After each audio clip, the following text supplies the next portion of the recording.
Welcome to episode 4 of Scoot Talk Sports. Big thank you to everybody who is hanging here on Twitch where we record the show live. That's twitch.tv/SCOOTR. Big thank you to everybody who's jumped into the chat early. Really excited for today's episode. It should be a lot of fun. We have a lot to get through today, and I'm actually just really excited, a little bit nervous for this one for sure. So, um, before we get into the guests and the segments, just wanted to remind everybody that the show is available as a podcast. It drops 24 hours after the live recording on Twitch as part of Twitch Sports, so you can find that on any podcast app. All you need to do is search Scoot Talks Sports. You should be able to find it. Today's episode is going to be a lot of fun. We're bringing in Ben Fisk, who is a professional footballer. He's played in the Canadian Premier League. He's played in Spain. He's played in Ireland. So we're going to be picking his brain a little bit about how he got into the sport, growing up in Canada, and trying to make a career out of soccer here in North America. And we're also going to dive into the rather topical conversation around the Canadian Premier League and its refusal to acknowledge or certify the union that has been trying to get started here in Canada for professional footballers. And Ben Fisk is one of the members of the board of that union. He won't be speaking on behalf of the union, but we'll get an opportunity to talk about maybe some of the issues in the Canadian Premier League and why it's so important that these players are certified as soon as possible. So that's the first guest. Second guest, will be bringing in Andrew Gibney. Gibney is a former sports broadcaster and journalist who has covered all sorts of different leagues in Europe, as well as following the teams around the world for some tournaments. He's got a great history of knowledge and experience in football, and so I thought it would be a great opportunity to pick his brain as well, get to know a little bit about how he became such a big fan, how he got involved in sports journalism, and then eventually faded out of sports journalism and rediscovered that love of the game through Football Manager and Football Manager content. So those are going to be some really great guests. I'm very, very excited to bring them on. One of the things that I will mention is Ben is running just a little bit late, so we're expecting him to join us in just a couple of minutes.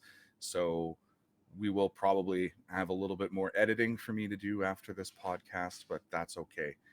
That's the beauty of recording it live here on stream. So big thank you once again to everybody who's jumped in today and here in the chat, hanging out while we record the stream.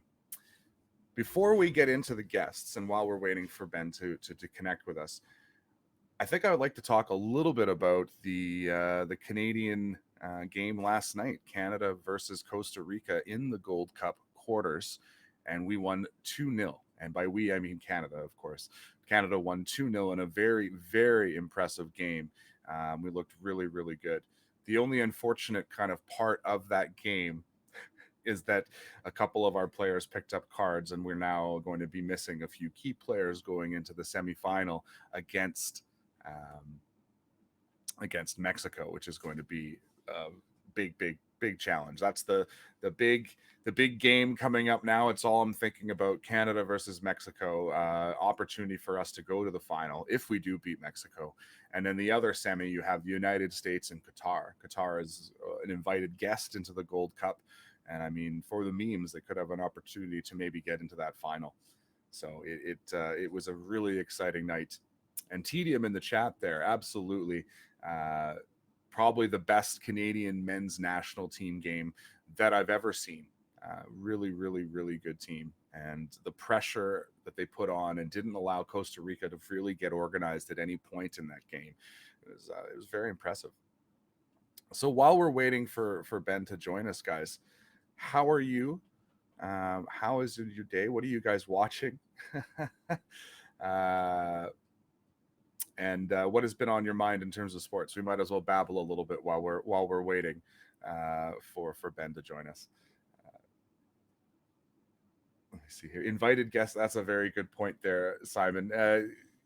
Invited guest. You mean purchased an invitation? Surely. I mean, yeah. There's there's some questions about how they ended up getting into that tournament, right? It's always interesting when Qatar has been involving themselves in a number of different tournaments around the world. I think trying to get experience so that they don't absolutely get blasted in the World Cup coming up in 2022.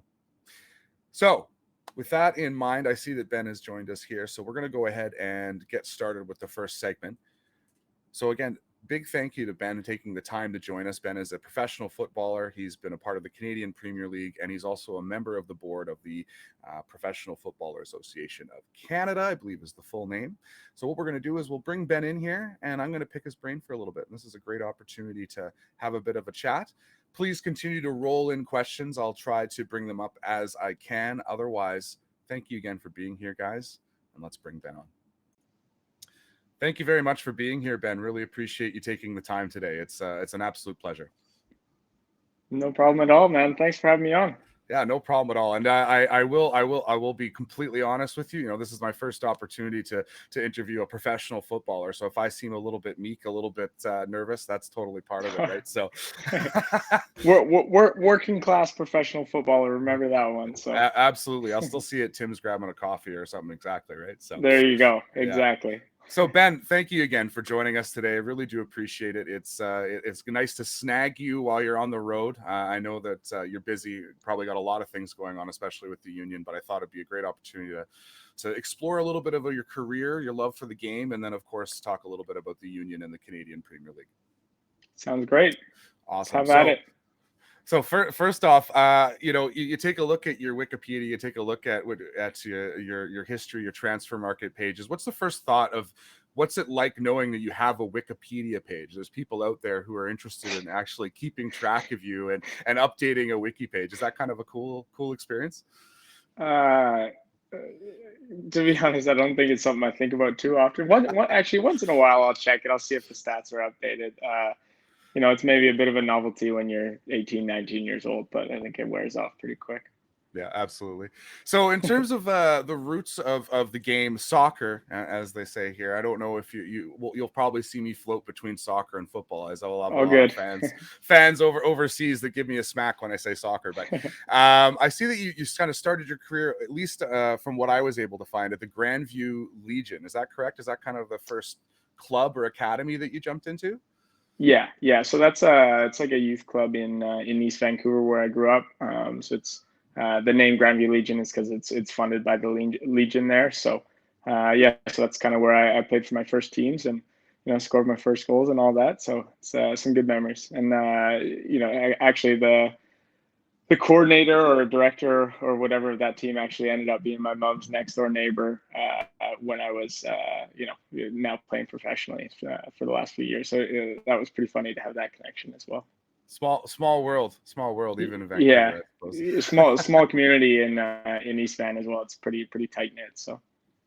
So in terms of getting interested in the sport, what drew you to the sport of soccer? Like, were you someone who kind of grew up in a household surrounded by sports? Was it always there, or what got you attracted to wanting to play? Actually, my parents aren't very, they're very sporty, but more, like outdoorsy, kind of hiking, running, biking type stuff. They weren't, big team sport people as far as, being fans of any particular sport. But my brothers and I all just kind of had a lot of energy and, you kind of need an outlet for that. So, I played just about every sport under the sun growing up. And, I think at one point I wanted to be in the NHL, another point I wanted to be in the NBA, and everything in between. I think I wanted to be a soccer player. So it was always the one that kind of stuck out the best for me. And, physique wise, I probably didn't have much of a chance in the other sports. So. Yeah, they certainly like the height in the NBA, that is for sure. And I certainly don't have a whole lot of that. Yeah, hey, though you never know, right? There's always those players that like that's true. Steve Very Nash true. and others that can tend to break it through. Iverson was a big favorite of mine. When did you kind of make the decision to start taking soccer seriously? Like, was there a decision or kind of a moment as you were growing up where you're like, this is something I really want to chase and see where it takes me? Or was it something that you were just like, hey, this is really fun, I'm gonna hop on this ride as long as it lasts? Or were you serious about it early? No, I was pretty serious about it early. Like I said, I kind of certain points in my childhood, I wanted to be a pro in a few different sports. But being a professional athlete was definitely the only thing I ever wanted to do. So when I was about, I think 13 is when I quit hockey. I was playing both hockey and soccer at the highest level for my age group at that point. And the driving and all that was just getting a little crazy for my parents. And it's not like they forced me to make a decision or anything like that, but I think I could just kind of see, the time they're having to put in, and then also my time was being split, and I felt like that was holding me back from maybe being the best player I could in either sport. So so I obviously chose soccer, and it turned out pretty well. Yeah, I mean, it seems to have, absolutely. So from there, it seems like the next step is you kind of got either scouted or had some conversations with the Whitecaps. How did that come about? How did your first contact with the Whitecaps begin? It's a bit of a long story. Like the Whitecaps organization has changed a lot over the years, and whether it was my age group exactly, but around the time that I was coming through, I felt like we were often kind of the guinea pigs for all the different things that they tried out. With that, obviously, came more opportunity as well than I think some of the generations before us. So I'd say when I was about 14, 13, 14, started training with they had a prospects program, they called it at the time. And that was just like you'd play for your club team through the week and on the weekend. And then, one night a week, you'd go train with the Whitecaps group, and it would be, the best players from each club team and stuff. And that kind of, from then on, it was I was involved in whatever was available for my age group until ultimately going full time with them when I was 16, I think. Very cool. Very cool. So what was that experience like? Like, were you, when you first kind of joined, the different programs that they were offering, and you got a chance to kind of train with that larger group, was there some players there you were kind of in awe with? Was it really fun to kind of go on the field with a variety of players in terms of age group? Yeah, it was. It was very cool, and I was obviously always one of the better kids, I guess, for my age group. But at no point during my childhood did I feel like I was the best player that there was, at that level or in my age group. So I always felt a little bit timid going into those environments, and not necessarily sure if I fit in or not, and typical kind of teenage feelings. But they're just kind of under the magnifying glass a little bit when it's high level sports, I think. So so yeah, it was always I always felt like it was a really nice challenge, and I felt very very proud and honored anytime I got called in. And yeah, it wasn't until I was a little bit older in my teens that I kind of figured out, oh, you know what, I do a little more than just fit in here, kind of thing. But it took me a little while to find my feet. So once you found your feet and you were taking part of that program, what was some of your favorite memories from the Whitecaps program? Was there anything that stuck out, players that you met, or moments or games or scrimmages, or even just coaches that you really took a shine to when you were there? Yeah, I'll start with the coaches first because I had two, very influential coaches. The first one was Bart Chauffeur. He's a Dutch guy in Vancouver who, I don't think there's too many high level players from the Greater Vancouver area that didn't have Bart at some point during their childhood. So he was great for me. And then my residency coach when I eventually signed full time with the Whitecaps was a guy named Richard Grootscholten, another Dutch guy actually who's also very very very influential for me. So those two coaches stick out as far as moments, turning points. A big one for me, I kind of touched on. I didn't feel necessarily like the most confident player always in that environment. I was kind of wondering if I belonged and stuff like that. And actually, before I'd signed with residency, I got invited to go to Spain to play some exhibition games in Madrid against Real Madrid, Atletico Madrid, Getafe. Who's who of La Liga teams. So just getting that invite was like, I was like, oh my god, like it was so out of left field for me. And obviously I went and was really really excited for it, but I kind of went not thinking I was going to play, or I'm just here to kind of fill a roster spot kind of thing. And I ended up starting every game and scored a couple big goals against Real Madrid, and we beat their U19 team and stuff. And I think I was only 16 at the time, so it was like, oh, okay, like I kind of belong in this environment, and it kind of just just kind of sparked that confidence and that belief that I think was in there all along, but maybe just needed a bit of a external kind of trigger to get it going. So that was definitely a turning point, because then from then I ended up signing with the residency full time. Getting paid while you're in high school to play soccer is a pretty cool feeling. It definitely helps when you're out at a party Friday night and can find a way to get your own beer. Yeah. Pretty sweet. So that kind of kickstarted things, and then from there, I just became very, very focused. And the beers on the Friday night actually stopped for a long time. I kind of realized, okay, I actually have a real chance here to make something happen. And then it just kind of felt like things started falling into place, and I just kept trying to do what I was good at. Yeah, I mean, it's interesting you make that comment about, the Friday nights kind of faded away, right? It's just, I guess, especially after going to Spain and playing on a pitch with, Real Madrid, Atletico. Those are memories that, you'll probably tell your kids, if you ever have kids, or your family later in life, right? It's one of those moments that you'll always remember. It's interesting because from there, your next kind of career moment, you actually did end up going over to Spain and playing a couple of seasons, right? So let's talk a little bit about that. Your first move to, and I'm hoping I'm going to say this right. You can correct me if I pronounce this wrong, but Caruso. I'm not Caruso. sure. Caruso. Okay. Caruso. Yeah. Okay. And so you scored a hat trick when you were there.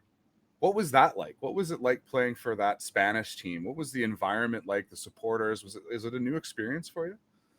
It was, yeah. We have jumped quite far ahead there. There's a big gap in my career there that I was still with the Whitecaps and all that. So long story short, after signing a contract with the Whitecaps and stuff, I never really got the opportunity with the first team, and went to a few preseasons and all that, and just wasn't ready to make that step, I guess. So yeah, I started looking elsewhere, and I'd always had the idea to try and go to Europe. And yeah, I mean, Spain was obviously always going to be near the top of my list, but I was pretty open to anything. So ended up going on trial for a month at Deportivo and a month at Villarreal, just before kind of their seasons were gonna start. And I kind of thought I would for sure catch on with one of those teams, and it didn't happen. So I was lucky enough, though, that while I was with Deportivo, I played a friendly game, and Caruso saw me, and their coach kind of figured out how to get in touch with me, and invited me to come down there. So it was quite cool how it all worked out. And then, all of a sudden I was thrust into kind of professional football in Spain. Caruso is a very small club, very kind of humble, small club, kind of minnows in the league that they were in. But it was, every single game all of a sudden was like a cup final kind of thing. And I wasn't really used to that yet, coming from just, playing youth games. And I'd been on loan to Charleston Battery. That was kind of my only taste of professional football at that point. But just being thrust into this environment where everything, like every little touch you make, really matters. So the hat trick, again, is kind of a good story, because I'd gotten, I think I'd only started 2 games for the team. The first game did well. Second game kind of, shit the bed a bit, and didn't see the pitch for like, I think it was 10 or 12 games in a row, kind of through the fall and winter. And I'm 21 years old, I think I was, and up until that point, I was one of the stars of the Whitecaps Academy and training with the first team and all that, and feeling pretty good. So then to kind of have things just like down in the dumps for a while was pretty tough. And then the game I actually scored the hat trick that was the first start I'd gotten in a really long time, and it was totally out of left field. I had no idea I was going to be playing.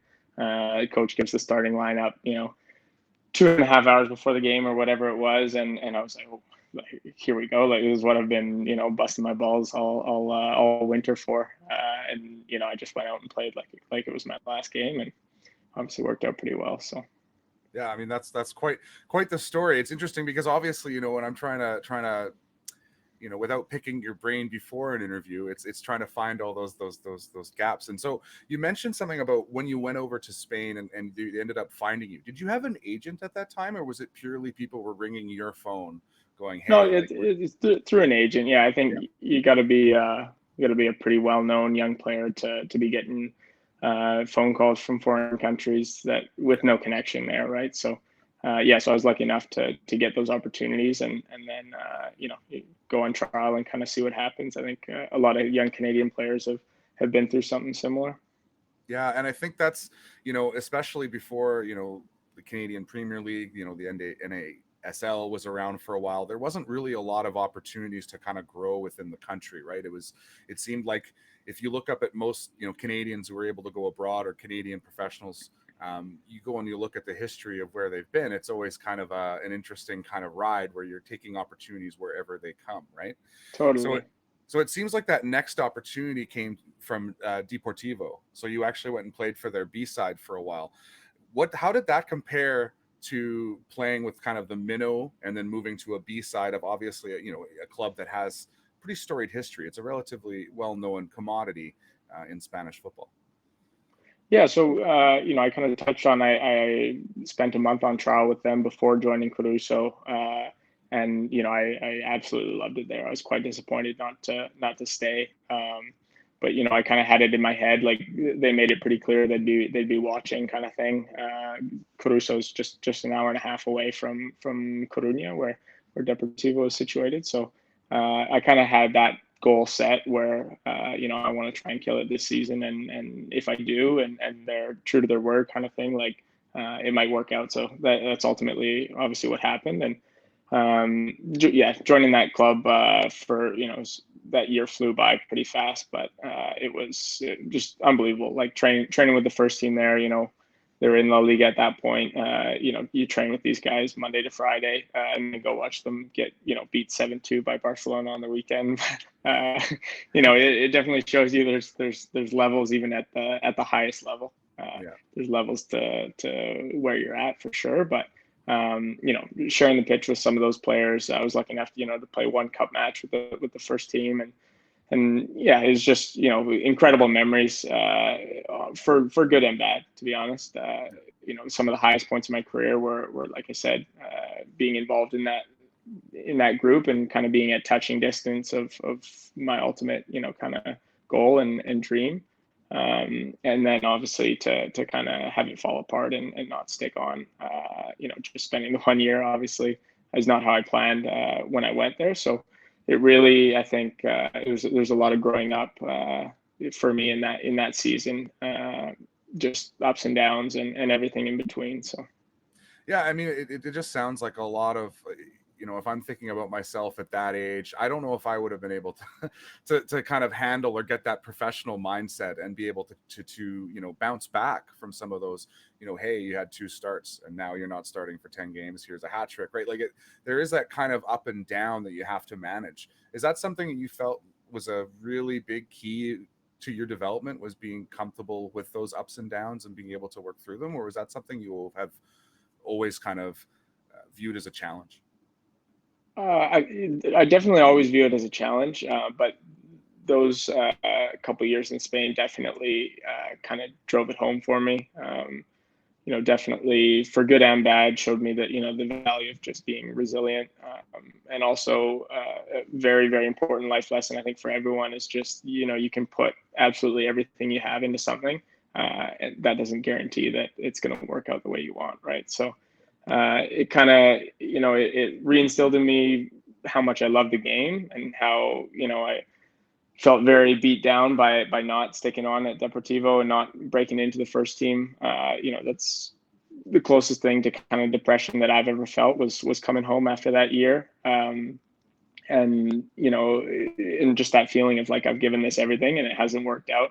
But then there's also something very liberating by going through that and picking yourself back up and being like, no, this, for good or bad, this is exactly what I want to be doing with my life. And I may not, I have no idea what the future holds, but there's nothing else I'd rather kind of give my time and energy to. Here's a good question, actually. I'm going to bring it up from the chat. I do like to highlight a question here from folks when it comes. So a friend of mine, Intero Zed, was there a big change in the approach into football between Canada and Spain in terms of the emphasis on technical training, tactical, etc.? Like, what were the big changes in the way you approach the day-to-day work? Or was there any changes? By far the biggest change for me was tactics. Part of it is obviously not being too involved at the first team level in North America. Trained with the Whitecaps first team a lot, and had my loan spell at Charleston. But I'd never been a full-time first team player. So being exposed to different kind of training mindsets where everything you do Monday to Friday is preparing for Saturday. It's not just about working on the skills that you want to work on and staying after training for some extra finishing and stuff like that, which growing up you're always doing that stuff to try and kind of maximize your value as a player, right? Where transitioning into full-time men's football, you're spending all week preparing for your opponent, and especially for a team like Caruso, I feel very blessed to have gone to a bit of a smaller team where we were going into every single game kind of as an underdog and preparing to play against a team that had 10 times the budget that we did, and just a much better team on paper. So spending 2 hours on a Monday working on defensive shape is not exactly the funnest training session to have, but learning those kind of nuances of the game and how to approach different games, and getting used to not always being the best player at the level you're at, or the best team, was very invaluable for me. Really, truly, kind of embracing the work that comes with it, right? In the sense of, Exactly. yeah, and that's it's really interesting to me because when you look at all the places that you've been, that is one of kind of the smaller type community clubs, but it seems like it had a real impact on your character. And it's very interesting. um we'll skip a little bit further ahead. So you finished off, there was the disappointment of not sticking on with Deportivo, and then you head back to Canada. At this point, what's happening? Like, what are you doing? Do you have offers on the table? What are you thinking after that kind of disappointment? Yeah, so the big thing was the economic situation in Spain at the time. Leaving Deportivo, I had a number of options to stay at. For example, to go back to Caruso, or other teams at that level, which footballing wise was a great league. I really enjoyed it. But financially and that kind of those sort of off field things, it wasn't in the best place. Rightly or wrongly, I kind of felt that at that point, I did want to make a bit more money and kind of take that next step forward in my career. I also felt a little bit broken down just by that experience at Deportivo, and so while I was looking at options, and the plan was still to go back to Spain, but I think I had a little bit of whether I was acknowledging it or not, I had a little bit of that feeling that maybe that wasn't what I wanted to do. And so when the opportunity to go to Edmonton came up, just being close to home and playing in my home country, and kind of that feeling of, okay, I'm not going to be the foreign guy anymore. Like, I'm in a country and a league and a team that is going to put Canadian players ahead of other players, where I just spent almost 3 years being the foreign guy, and it's like, if you got to be twice as good as the Spanish guy in your position, kind of thing. So all of that was very attractive to me, and I'd worked with Colin Miller before with the Whitecaps, and it just kind of felt like a good move. Yeah, that was about it. I was kind of still 23, I think, at the time, and when the offer came on, it was a pretty quick decision. Here's another question from the chat, and we're going to roll a little bit back a bit, but here's an interesting question from Tedium. How hard was the language barrier when you first moved to Spain, and how long did it take you to get up to speed? It was pretty tough. I didn't speak a lick of Spanish when I went, but I kind of learned pretty quickly that if I didn't learn, I wasn't going to have any friends. So it was trial by fire, and I went in. My fiance, then young girlfriend, gave me a little pocket Spanish English dictionary that I started reading cover to cover on the plane, and I kind of went from there. I was lucky enough to pick it up pretty quick, and I'm still fluent Spanish speaker now. So it's been a cool little keepsake, I guess, I've kept with me from that experience. Yeah, that's very cool. It's just interesting because whenever I think of, like, even just a normal day-to-day 9 to 5 job. I'm like, I have to speak a completely different language. That's intimidating as hell. Right. Right. So it's very cool that you're able to take that. And now if you travel back there, you travel anyone, you can whisper in different languages without anyone knowing. Yeah. So the NASL, the North American Soccer League, which was a very unique league for sure in terms of the amount of the distance between teams was pretty astounding. What was it like playing in that league in terms of the travel? Like, I'm just looking at some of the teams that existed, and the amount of travel from Edmonton, Alberta would have been pretty astounding. What do you remember the most from your NASL experience? The first thing was on pitch, just playing against some household names and stuff like that.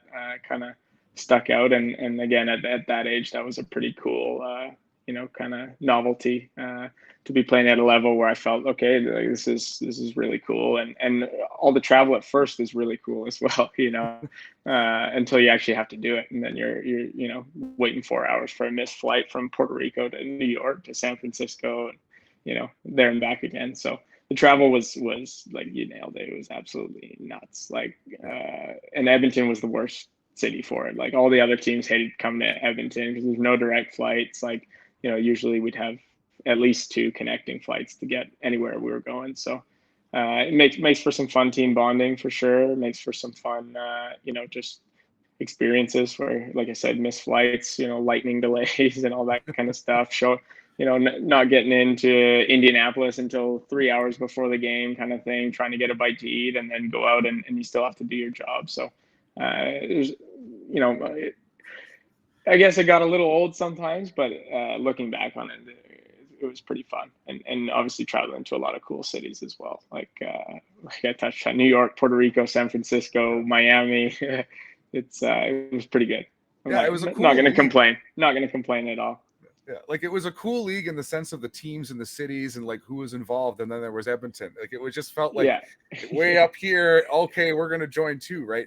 But I think that had something to do with the dedication of the ownership in Edmonton too, right? Of really wanting to make sure this team worked, and we can skip a little bit further forward and bringing the team back out of kind of a pause, right? Yeah, I think Tom and Dave Fath there have been they've shown commitment and then some to growing that team and kind of rolling with the punches that followed with NASL. I know it wasn't definitely wasn't an easy league to be an owner in. You had I think Miami and New York Cosmos paying guys $1 million a year, and you had Lille FC Edmonton trying to compete. So it's pretty cool to see how we did, and especially my first season, we made the semifinal in the playoffs, and it was just a testament to hard work, and Colin Miller obviously getting the team sorted and cohesively finding a way to compete in that league. Yeah, I mean, whenever you mention the New York Cosmos, right, it's one of those teams in North America that has a little bit of history, of love, and a knowledge outside of out of North America. People always seem to recognize that club, right? Totally. Yeah. So NASL played there until basically the league went defunct, when it decided that the costs weren't balanced. And as you mentioned, there was some teams that had money, teams that didn't. It was sort of a very unique.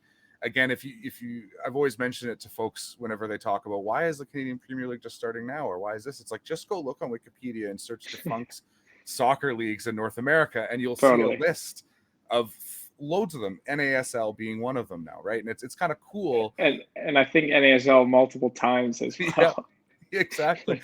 Re-kicked it back off, failed, brought it back again, right? It's very unique being a part of this kind of I don't know what you want to call it, the industry in North America. Yeah. But from there, once the league kind of decided that this was over, what were your thoughts then? Like, is it the same kind of process as before with Deportivo, or was it a different feeling now of, I'm going to go somewhere now, I'm going to find a new place to play? I was a little bit disappointed when the league folded, simply because I had a couple good years there, and I knew there's a couple bigger teams in the league that were snooping around a little bit and showing some interest in me. So that side of it was disappointing. But at the same time, I kind of felt like it was maybe the kick I needed to try my hand overseas again. So that's what I kind of focused on doing. And ultimately, Derry City kind of came calling through one of my teammates at Edmonton. Actually, his father there, Kenny Shields, was the manager, and he kind of recommended me to his dad. And didn't happen for a little while, but I think they ended up selling a player to Portsmouth in England, and brought me in pretty quick after that. So it was a pretty easy transition as far as being without a job for a while, and yeah, it just came about pretty quick, and it was a pretty cool experience. So Derry City, what was it like playing in Ireland? What was the Irish league like in comparison to your experiences, obviously in North America and then also in Spain? It was a fun little middle ground, I would say. Obviously, English speaking, so that was fun. I played with a few Northern Irish guys at Edmonton, and Daryl Fordyce, Albert Watson, and Dean Shields, who ultimately helped me kind of get that move. So I knew a bit about the culture. I knew the guys were good banter and all that. So it was a pretty smooth transition into the team. It was a little bit trial by fire again, just because I joined mid-season. So I think I arrived, and 10 days after arriving, played 90 minutes against Shamrock Rovers, one of the top teams in the league. And a few weeks after that, I was playing Europa League qualifying for them and stuff. So it was, it kind of felt like I was waiting for an opportunity. I was without a team for a few months, and then as soon as that came about, it was like boom, like you're in straight to the front lines. Fighting week in, week out. So it was pretty fun. What was your favorite memory of playing in Ireland? Was it the Europa games? Was it some of the fans? Was it just being in a different country with obviously Ireland is kind of a really cool place to be. Some of the folks who are watching are from there, but what was your favorite memory of playing for Derry City, whether it was on the pitch, off the pitch, or even just living in Ireland? Everything you touched on is definitely a high. The Europa League games were pretty cool, but by far, kind of the best memory, we won the League Cup there. So that final game, we actually got to host. So played in Derry in a sold out stadium. I assisted the winning goal, and it was like this is what you trained your whole life for, kind of thing, and lifting a trophy for the first time at the professional level was it's indescribable. It's absolutely priceless, and everything, the entire kind of 24 hours post match as well, getting out on the town with the guys, and you got fans sending drinks over, and singing to you in the streets and all that. It was it's just an unbelievable experience. I think that any player who's been lucky enough to feel that, I think it's like the best drug you could ever try in your life. Yeah. It's pretty indescribable. Yeah, it sounds incredible, right? To have loads of folks singing at you, it'd be something else for sure. Yeah. So Derry City, and then at this point, there's rumors the league has started to develop. There's commitment into the Canadian Premier League. At what point do you start hearing rumblings about this league? Have you heard about it previously? Had it been something that players had talked about wanting to happen at some point? What was your first, I guess, moment where you realized that there was a new top flight league being developed in Canada? I think a lot of what I heard originally was just through social media and stuff, just the same as the fans would have, just little rumblings about a league and stuff. Then it started to, I think when it was actually announced, it started to feel a bit more real. I kind of figured I would know a lot of the coaches, I would know, a lot of the people involved. So it was for sure something that I was interested in. Originally, I was pretty happy in Ireland. I was planning to re-sign, and so it was kind of something I was excited to watch from afar. And then actually, just kind of the way it all happened, I think it was like 3 or 4 days after I agreed to my new contract at Derry. The same manager that brought me in actually got sacked at the end of the season, and so the ownership had said, we've got your contract on the table, but the new manager is going to have to come in and approve it, kind of thing. And obviously I wasn't too thrilled about that. And around the same time, I got a message from Rob Friend on Instagram about Pacific, and it kind of just felt like the perfect storm. I obviously negotiation wise, I tried to make it seem like I wasn't too eager, but it was pretty hard to hide. Team on Vancouver Island, hour and a half ferry from home. It was a pretty exciting thing to be a part of.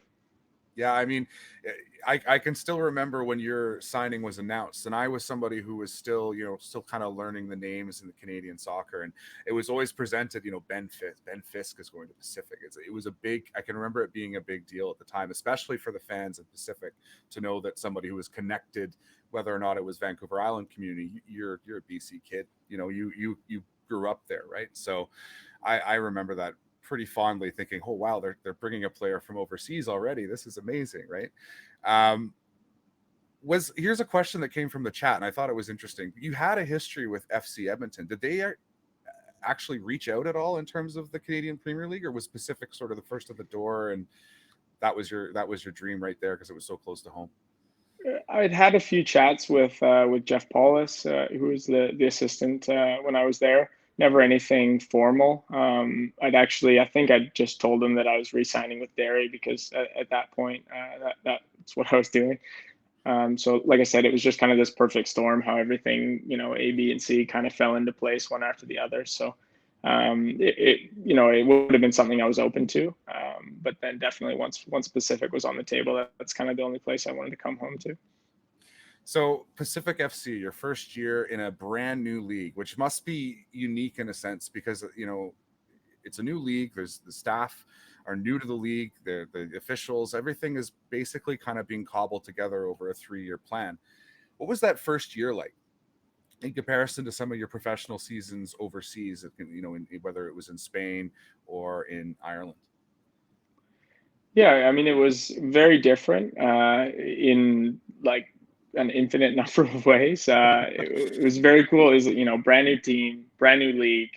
So everything was like I had no idea what to expect, kind of thing. Every team that I've been to up until that point, you can Google them and see what the stadium looks like on match day. You can see what colors the fans wear, what kind of tifos they make, what kind of songs they sing, all that kind of stuff, so that when you're actually preparing for that first game, uh, you've already got a vision of what it's going to look like. And so, as far as preparing on the footballing side, um, I'd never thought that not being able to visualize it would actually have an effect on me, but it was quite weird preparing for that first game at West Hills.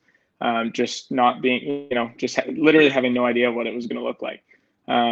So it was just kind of turned into this roller coaster of a season with all these unknowns and kind of equal parts challenging and exciting.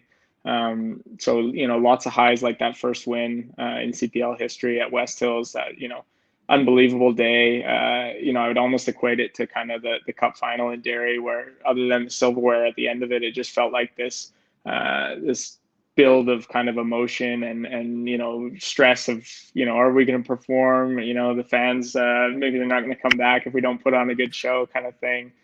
So all that kind of emotion building up to ultimately kind of go out and get that win was really, really cool. And just to see, fans supporting a team that had never kicked a ball before and selling out, the stadium on the first day, like all those little moments, I'll have with me forever as, just incredible memories to be a part of. And, the rest of the season was kind of more of the same. It was, a lot of ups and downs. We had a tough kind of start to the season, picked things up in the summer. And I think ultimately, given all the kind of challenges we faced with injuries and whatnot, Michael getting sacked at the end of the season, like there was a lot of emotions going through the players, I think, and in a very young group without a whole lot of, veteran leadership with the injuries we had. So I think we ultimately put together a season we could be very proud of.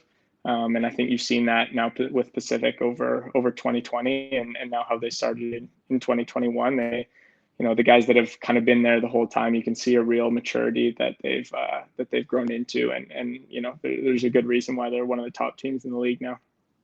Yeah, no doubt. I mean, Pacific is one of those teams that just, especially this year, has looked really well put together, and you're seeing that evolution year to year to year. That's another good question for you. It's a little bit off, but here's a question for you. Have you seen, and I, as a fan, a supporter, I've seen this incredible change in quality. It seems like each year the Canadian Premier League shows a bit more quality, and it seems like the players are more comfortable. The coaches seem to know where players want to play or how they feel comfortable in playing.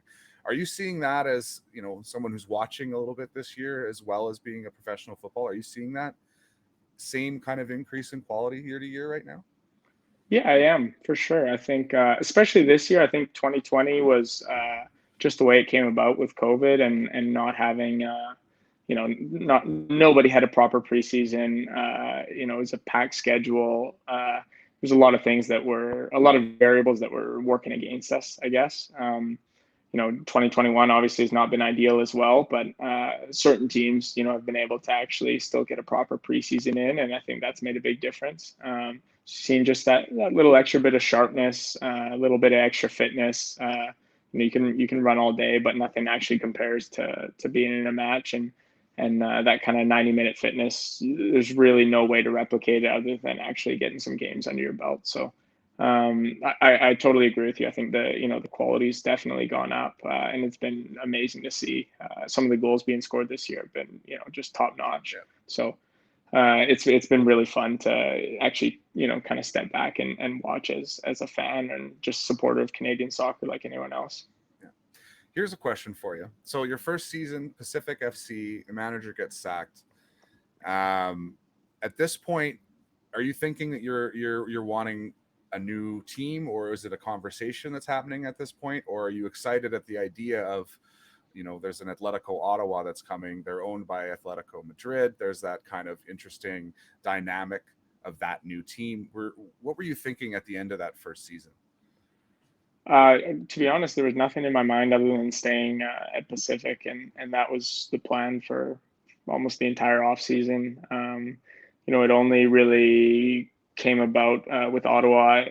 I think I actually pretty much heard about the team like the day before the announcement when I found out that they were interested. But ultimately, the plan was always to stay with Pacific, and we just had a bit of a hiccup with the negotiations and all that. And again, it was kind of just this perfect falling into place where that was happening, and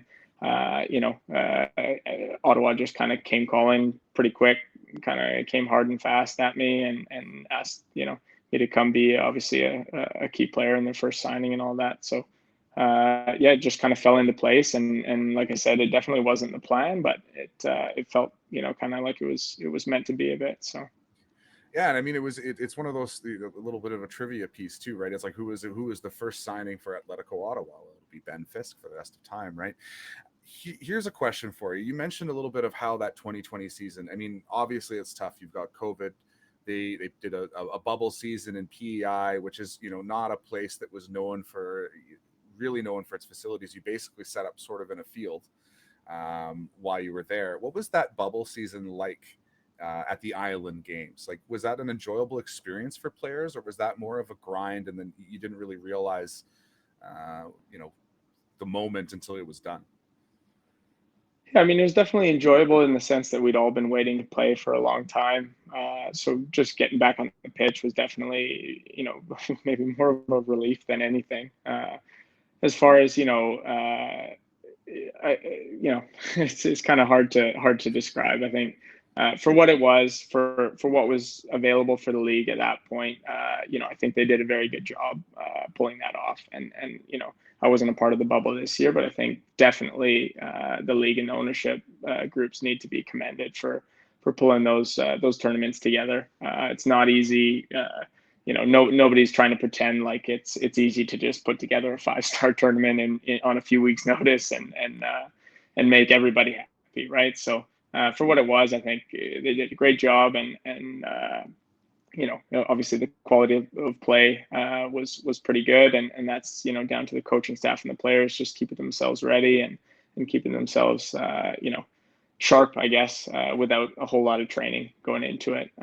Would I like to do it again? Probably not. There's a number of reasons why I wasn't a part of this bubble, but I wasn't exactly jumping at the bit to go spend 6 weeks in Winnipeg away from home again, eating questionable food and all that good stuff. So, but given the circumstances, of course, it's better to be playing than not playing. And I think Canada, as far as COVID regulations and all that, was a lot harder to get something going than in other countries around the world. So, all things considered, obviously better to be playing than not. I'm going to go ahead and be nice to my friend Rosie here. He's put a comment in the chat. And of course, it's the same, no matter where I am in Canada, it's always the same, but no one wants to spend time in Winnipeg, right? That was probably. Yeah. I don't know. I've never spent enough time in Winnipeg to comment on that, but I'll change your mind. Just come in the summer. Don't come in the winter, okay? The Valor players seem to be enjoying it the way they've started the season, so that's what I'll go off. It seems like there you go. It can't be all bad if the guys are going out and competing like that. Appreciate that, Ben. A little tip of the hat. I love that. So we've talked a little bit about Pacific. We've talked about Atletico. Let's move into this season. Let's move into what's happening a little bit recently. So this year you haven't signed for a team, so you've been sitting back and there's been a little bit of chatter. I'm sure you've seen it on Twitter where it's like, where's Ben Fisk? Why hasn't Ben Fisk been signed? Is it and I've yet to see anyone get it right that I'm just enjoying a little sabbatical.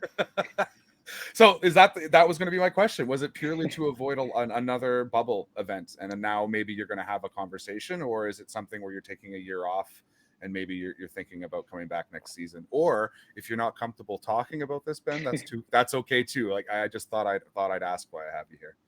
No, I'm open book, to be honest. I think there's a lot of people speculating and no one's really just asked right now. So no, this was I never planned to not be playing at this point. It's just kind of the way the cards have fallen. Up until, I think, honestly, end of March, potentially early April, the plan was still to stay with Ottawa. And we'd had a deal worked out that fell through for some reasons, that I'm not going to comment on, but kind of at the league level and just a bit of kind of lack of communication, I guess. So I was pretty upset with how that went down, to be perfectly honest. I was very, I felt like I've given a lot to the league and stuff like that. So just the way it all kind of happened, I was not happy with. And then it also left me in a position where most of the rosters were pretty set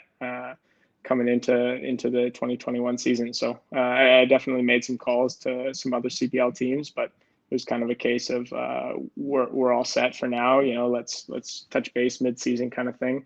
So I started to look elsewhere, and I kind of had it in my head. Okay, I was thinking, do I have another adventure left in me overseas somewhere? And I've explored those options a little bit and had a few opportunities, but ultimately, kind of where I'm at in my life right now, getting married, working on my studies on the side. It's a lot of kind of moving parts to be thinking about, and I kind of came to the realization that staying in North America at least is kind of what I'd like to do right now. So then it was a case of, let's wait for this bubble to end and see what comes up. So there's a few conversations being had right now, but it's gonna obviously kind of have to be the right move at this point. I'm settled, and I definitely want to keep playing. There's no plans to hang up the boots, but I'm not gonna I don't want to keep bouncing around like I have been for most of my career. So I'm looking for something a bit more settled and potentially a bit more long term. That makes total sense. I appreciate you being able to speak to that, and I appreciate you letting me pick your brain a little bit on it. No, all good. So Canadian Premier League, new league. It's 3 years in at this point. Obviously, players have made sacrifices in terms of some of the wages, some of the different things that are offered in order to support what I think most Canadian soccer fans, soccer players are excited to see, a top flight league where there's a clear path to pro for players who develop in this league. But we're here in the third year now. There's obviously a players union that has been created. You're a member of that union. You're a member of the board. What are some of the issues that are causing friction between the players union and the Canadian League, aside from the fact that they're just simply not recognizing you and not even responding to your lawyer, as we've seen on Twitter right now? As a player, is that frustrating? Are you feeling like, hey, I've made myself as a part of this league. I've put myself out there to support what your guys' objectives are, because it's part of my goals too. And now you're feeling like maybe that old ownership player dynamic is happening where it's a one-way communication? Or what is the main issues you're feeling as a player?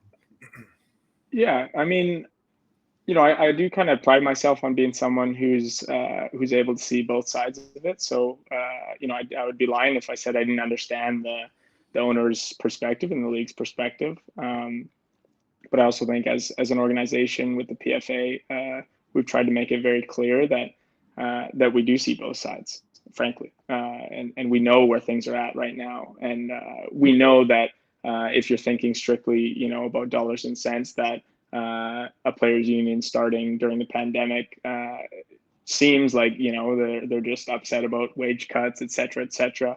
And the reality is that's one small part, like very, very small piece of the pie. The bigger issues, are things like players not finding out about schedules until the fans do.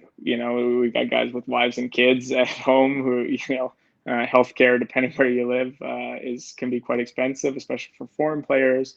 Childcare, like it's just, the list goes on and on and on. Where a lot of the time we're just treated as assets, where we're also human beings too, and there's a whole lot more that goes into being a professional footballer than just the 28 game season you play.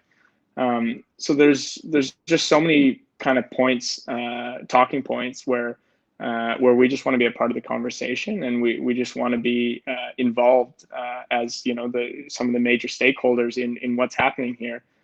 We just want to be involved in those discussions on what's happening, and as far as making plans for future seasons, et cetera, et cetera. We just want to be involved in those discussions. So as I touched on, the financial aspect of it, which of course it's the clickbait topic of any union, for sure.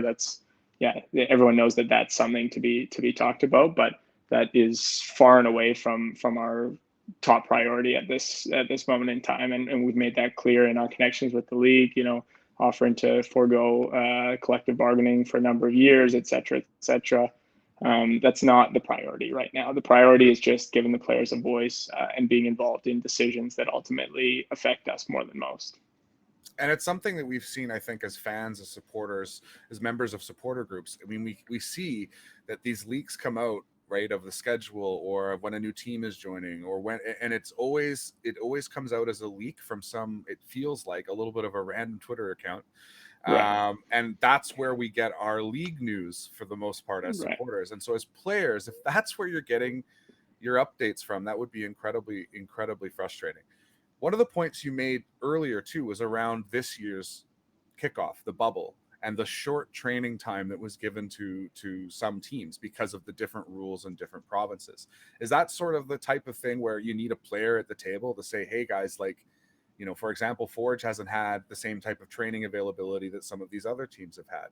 Is the league just not paying attention to that enough, and they're just maybe more concerned about ensuring the event gets started at a particular time? Or what's your thoughts on that? That one, I don't know if it's fair for me to comment on, simply because I wasn't a part of the teams. I wasn't one of the players preparing for it.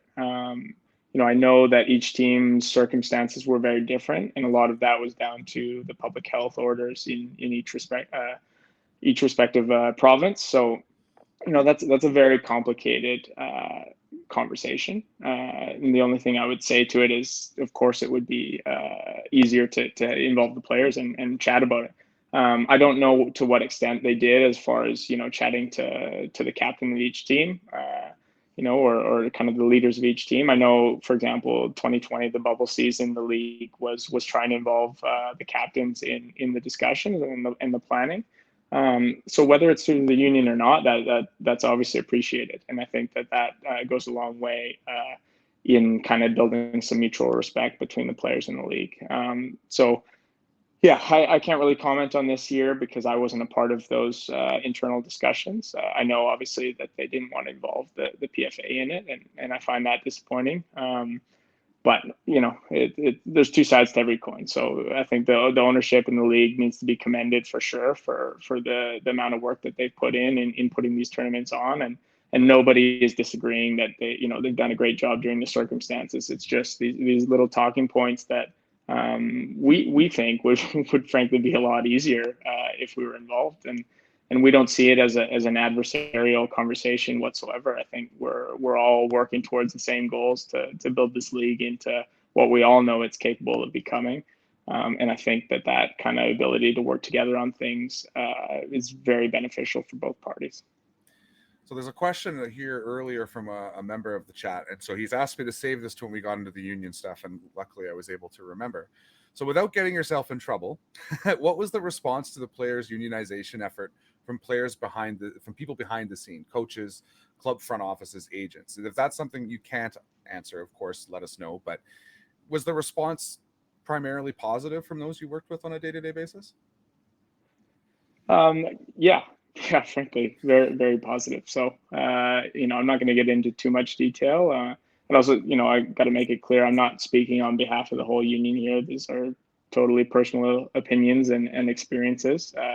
But, I'm not tied to any club right now. I'm not tied to anybody other than the union. So I am kind of free to give my opinions on things. So, I do think that the support from just about everyone has been very positive, especially in my circle, my coaches and agencies and all that I've worked with. I think it's been very positive. I also think those sorts of people have been very supportive and very also kind of looking out for us. With me personally, they've been very quick to make sure, that we're looking at both sides of the coin, as I've kind of touched on, which I was very grateful for that, because a lot of the times, when say a bunch of players are speaking about the issues that involve us, it's very easy to kind of get into that mindset where you just start rambling on and you get upset about things, and that's great on one side of it. It's great to kind of get those emotions going. That's where a lot of kind of good initiatives come from, and good ideas come from. But you always have to remain rational when you're thinking about these issues, and remember, the ownership in the league are the ones putting up millions of dollars every year to make this happen, and by no way, shape, or form do we want to discount that, right? We need to be respectful of that,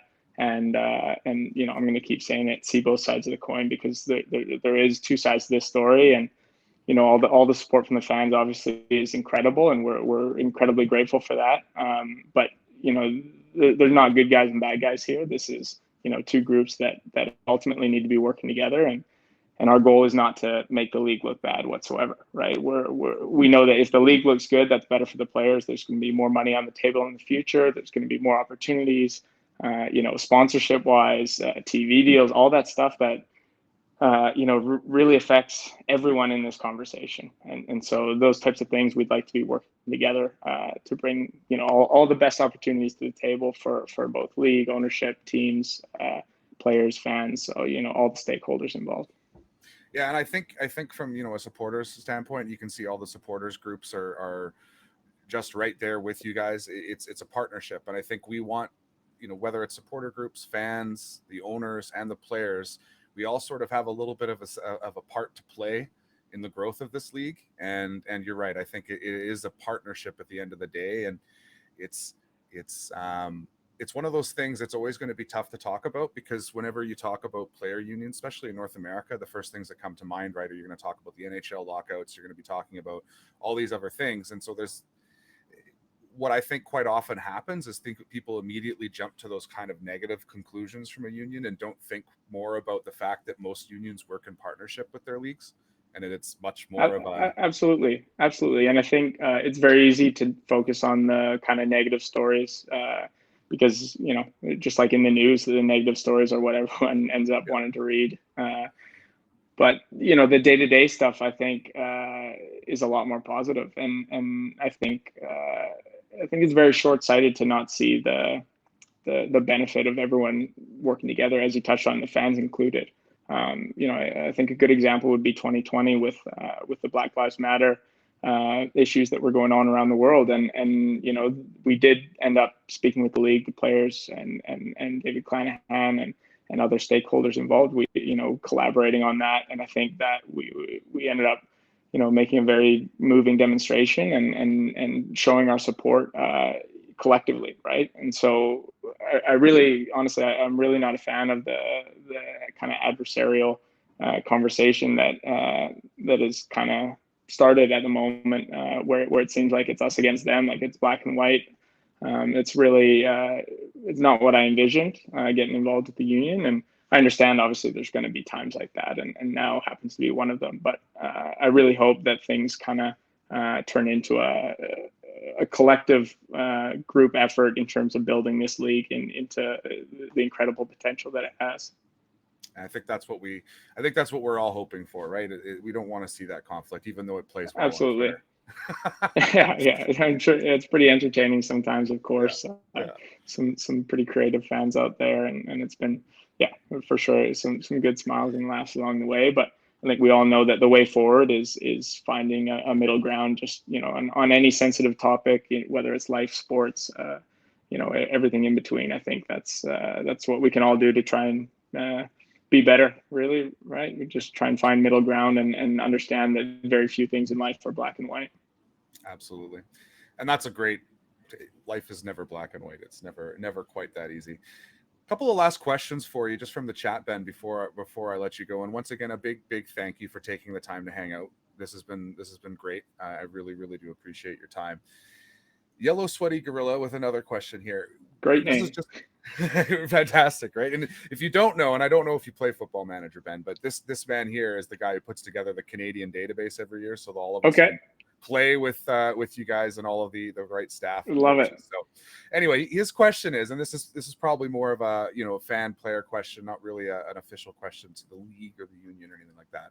But will Canadian Premier League ever serve as a place for veteran at peak Canadian players to provide experience and leadership? He's been disappointed to see the league has failed to provide an incentive to keep veteran players like Gasparato, Carrero, and you. Without these incentives, there seems to be a large gap in Canadian football. Do you have any thoughts on that comment? Yeah, no, definitely. I think it's a great question and great comment. I think the league's made it very clear that the focus is on the youth, which, despite being a player in my prime, wanting to play at home, I think that's where the focus definitely should be. Absolutely. I think the CPL in 2021 is a shadow of what it's going to be in 2025 and 2030 and beyond. The future is in what we're building for sure. And it's a long-term game, and we're all, heavily invested in that. I do think that in the short term, there can be a bit more effort into creating spaces for veteran prime type players to have a home, and we're the guys who've had to go elsewhere and kind of pave the way for Canadians abroad, and the generations before me even more so, and they never had a CPL to come home to, right? So I do think hopefully moving forward there's going to be a bit more opportunity for guys to stay home and make a decent living. I think team to team coaches, different coaches are going to value that more than others, but as a whole, I would definitely like to see a bit more opportunity. Also for the young guys coming through who, they obviously all have big aspirations to get that big move. But the reality is, only a handful of guys are going to be able to kick on to bigger and better things. And only a handful of them are going to stick. Some, are going to go on to a bigger and better league and maybe not cut it, just like my experience at Deportivo. So I think that this league will continue kind of building a place for those guys to come home to, and I think it's very important for Canadian players to know that they have a place where they're valued and a place to play here, and hopefully that turns into a league that allows players to have a sustainable 10-year career where you don't have to worry about working another job in the off season and stuff like that. I think that's a goal that I'm sure everyone involved in the conversation would like to happen in the future. So, we'll see what happens. I'm not salty about where things are at right now, because as I touched on, I do think the focus should be on the youth players 100%. I don't disagree with that in the slightest, but we'll see what happens moving forward. Fair. That's a great answer. And before I let you go, I'm going to pick one more question out of the group that's been left here. So I'll do two. So Sir Grunge has a question. What was the highlight of being a pro footballer? So that is a very wide open question. Yeah. It's pretty massive. Could you pick out one thing? Oh man. It's the best job in the entire world. Like, you see the smile on my face when you just reading that question. Like, any big win where you got a tight knit group of guys. Anytime you get a big win or a big moment, even a big goal, the highs you get from those experiences are just like the best feeling in the world.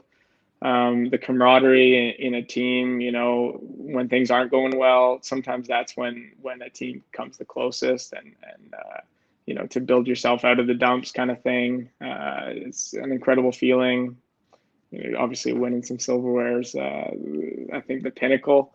But that all comes off the back of the the things I've been touching on in terms of building that cohesion in a team, and getting those small moments add up to big results. So I guess to sum it all up, just working together with a great group of people towards a common goal, which I think just about anyone listening can probably create a metaphor for in their own life, in the workplace or with their families. But professional sports just gives you that extra kind of incentive, and you're in the limelight. It's people are paying attention, and so it's it's just, wouldn't trade it for anything in the world. That's awesome. So with that, I'll ask you one last question, and this is truly a fan question. But where would you like to see some more teams in the Canadian Premier League? We know that Saskatoon has been tentatively announced, and they look to be like they're trying to build a beautiful, beautiful ground right by the river. Where would you like to see a few more teams in Canada? And this is purely as a fan. No one's going to hold you to the fire here, Ben. very, very selfishly, the Greater Vancouver area, I think, definitely has the support to have another team. And I think we can all imagine that rivalry with the Whitecaps in the Canadian Championship. As good as Pacific Whitecaps is going to be, I got that one circled on my calendar, of course. But yeah, I think a team in the Fraser Valley, which has been rumored, and somewhere in the Greater Vancouver area would be amazing. Looking at the country as a whole and not as a Vancouverite, I'd like to see another team in the Maritimes for sure. I think Halifax is one of the cooler places to go play. And I think, the way that city's come behind the team and stuff has been amazing. So I think another team in the Maritimes would be pretty cool. Saskatchewan seems like they got a great setup for sure.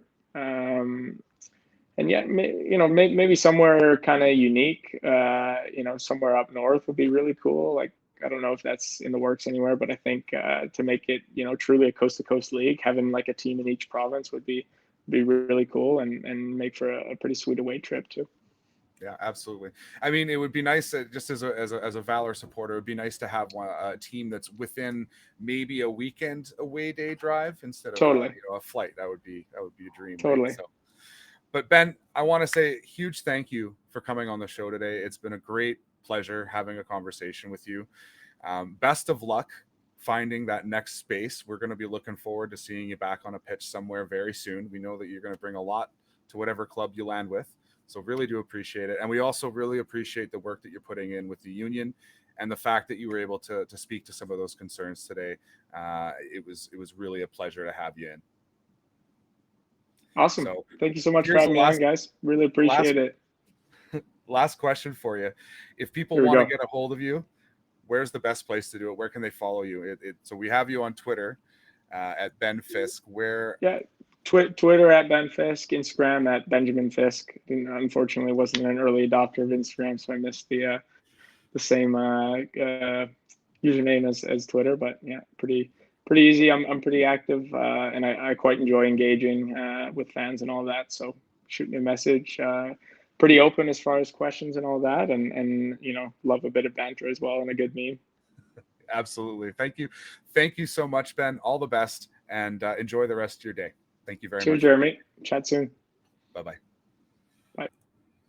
So that was Ben Fisk, a professional footballer who has played in the Canadian Premier League. He's played in Spain. He's played in Ireland. And he was sharing us a bit of his story, how he became a footballer, how he got involved, some of the stories from different places as he explored the world of being a professional footballer. And I just really want to thank him for the time. It was fantastic to have a little bit of insight into that as a casual fan myself.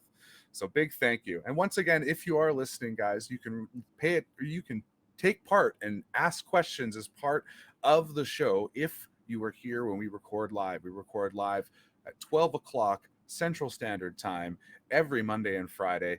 That's 6 p.m. over the pond, I believe. Jump in, say hi, and have an opportunity to ask a question, just like we were there with Ben.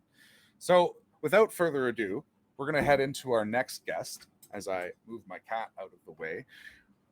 Our next guest is Andrew Gibney.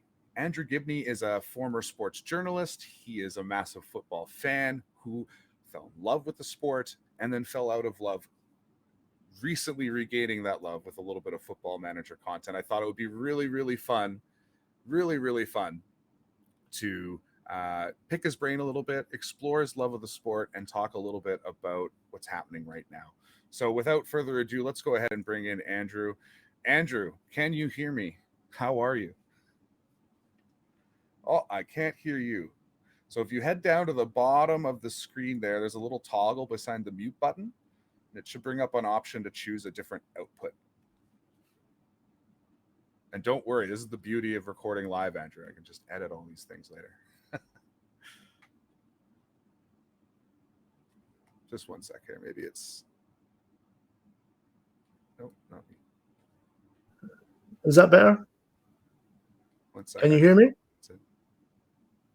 Can you hear me? I can hear you. There we go. Yeah. Welcome, Andrew. Thank you very much for joining us. Absolute pleasure. I can't believe I'm following an actual footballer. It feels like I'm getting set up. Hey, you know what?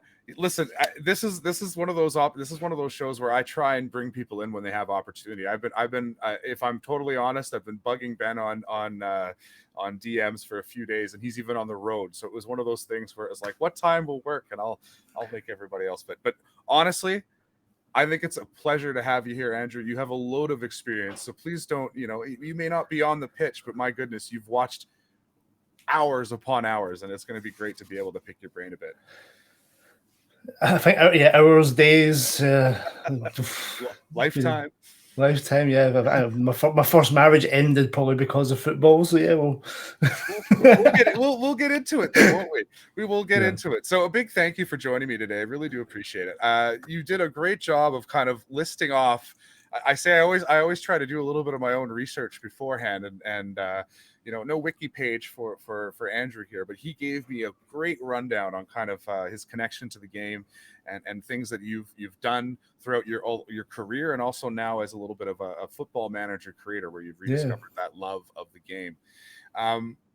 Let's talk a little bit just from the beginning, roots of the game. Where did you first start loving the game of football? And you're going to notice I'm going to say football now because we're transitioning over to a European. I cannot say soccer without some sort of a violent object being thrown at me. So where did it start?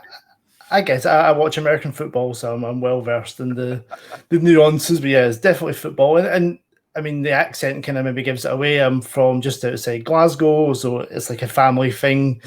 My dad, my uncles, like as far as I can remember, football was just part of your life. And my family are sort of Celtic fans. They grew up like a mile from Celtic Park. So you don't even get a choice. Like this is your team.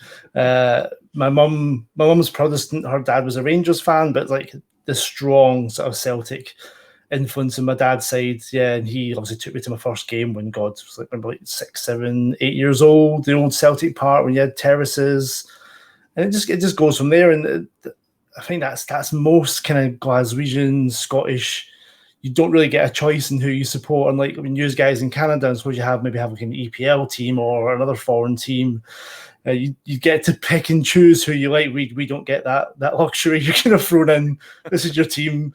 And a lot of it depends on where you go to school as well. The very religious heavy influence. So yeah, that was my introduction. And you play it. It's like a daily. Yeah, they're playing school on your breaks. You play after school. You play the weekends. You join a team. To say it's ingrained is I think putting it very lightly.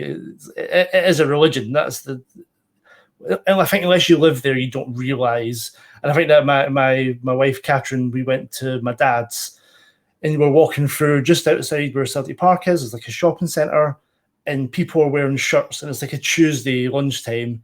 And she was like, "Is there a game on?" It's like, no, this is just what happened. This is people wear the shirts every day. This is part of their life. And yeah, I think if you're outside that bubble, you don't quite realize how big it is.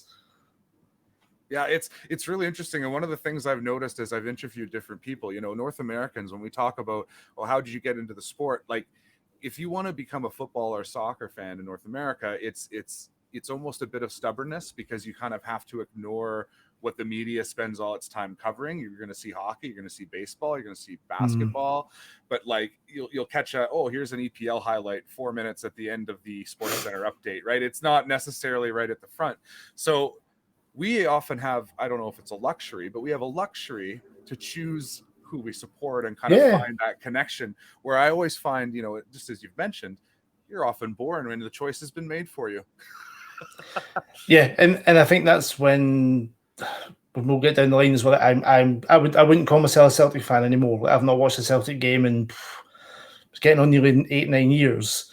Like, I kind of made that decision to go away from it, and people at home, like my family, don't quite get like they're like, what's happened here? But I think things happen and you move away, and you kind of, I think going down the journalism route especially kind of took me away from that love of a fan and of a team that you kind of grew up with, and it's been very interesting, and it was a good road. I don't have any regrets about it, but I think my family are like, especially I remember my little cousin Beth, who's now like in her 20s, she was like 8 or 9. She was like, "What? How could you dare?" Yeah.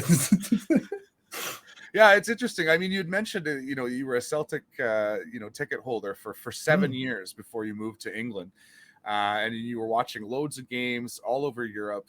And I thought it was really interesting that you mentioned you started getting into Ligue 1 because of Pro Evolution Soccer 5 and 6. Can you talk a little bit about that? So, like, was it a certain team you were attracted to, or was it the league in general, or was it just French football? There used to be some like sports shows over here that would show you clips of like random leagues. You see like Belgium and France and Holland, and it just a different world. And there's a channel here called Channel 5. It's like a terrestrial channel. And at night time, they would just show, like, I think you got Argentina, Brazil, Holland, just full games, no like sports desk, no like information, just here's some games, just watch these. Like, cool, this is what I like when you're a student. Yeah, that's what I do, this, watch. So I started getting interested in other leagues, and then I had a collection of scarves from various games, trips. And one of my friends, Lee, at uni, his mum was going to France on a business trip. And she was like, I'm going to go to a game. And I was like, she didn't know who she was going to see. Bring us back a scarf. Like, just pick one up. And she came back, and it was a Lille scarf. And I was like, I've never heard of them. Like, no idea who they were. Started doing some research, and through my whole life, I'm very much, I need to know everything. Like, who is this team? Who are they? And at the same time, I was really getting into Pro Evo, and there was a forum called Evo Web, and there was a guy, I'm pretty sure he was like Canadian Iranian descent, and he'd done this massive database of Ligue 1, and he went through every team, like, meticulously, like trying to make them all, like, who takes the free kicks, who takes the corners, and just making all the stats better. And he wanted people to test it. So he was like, pick a team, play a couple of seasons, kind of write a report back on, like, this guy's an attacking left back, this guy does this, then he can be like, yeah, this kind of fits. So I was like, yeah, I'm going to go Lille. I've got the scarf. Let's find out more about this team. And you play like 4 or 5 seasons with this like fictional team, as you well know, and you get invested. Like, you're there. Like, I know this team's first 11. I know who. But then you start, because you're playing Ligue 1, so like I knew who Saint Etienne were, I know who Auxerre were, and you start learning. And my personality is now I'm looking at real life, who are Auxerre, and start following Lille's results. And I think it was the contrast of, you went to Celtic games, and it's hard to describe it. There's like an irony when they scored of, well, this goal was coming all along. It'd be a shock if there wasn't a goal. There was no excitement. Like, are we going to score 5? Are we going to score 6? Maybe we'll get 10 at some point. Like, but when I was watching Lille, look, we're going to Bordeaux away. What's going to happen? I have no idea. And you're learning, and it just got me so invested in this team. And like, it's like, yeah, they were my second team. But then I found myself, one of the betting apps over here showed it in a little sort of like tiny box.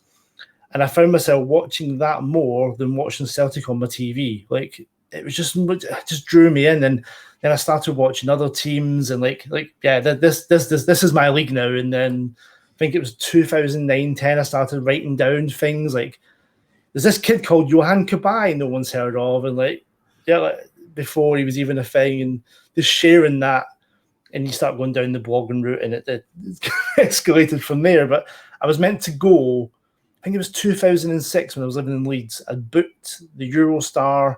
I'd found someone on a Lille forum who was a Lille/Celtic fan. He was going to pick us up, take us to the game, have some beers, all that. And there was a fire in London the night before, and they cancelled all the Eurostar trains for that whole weekend, and I couldn't go.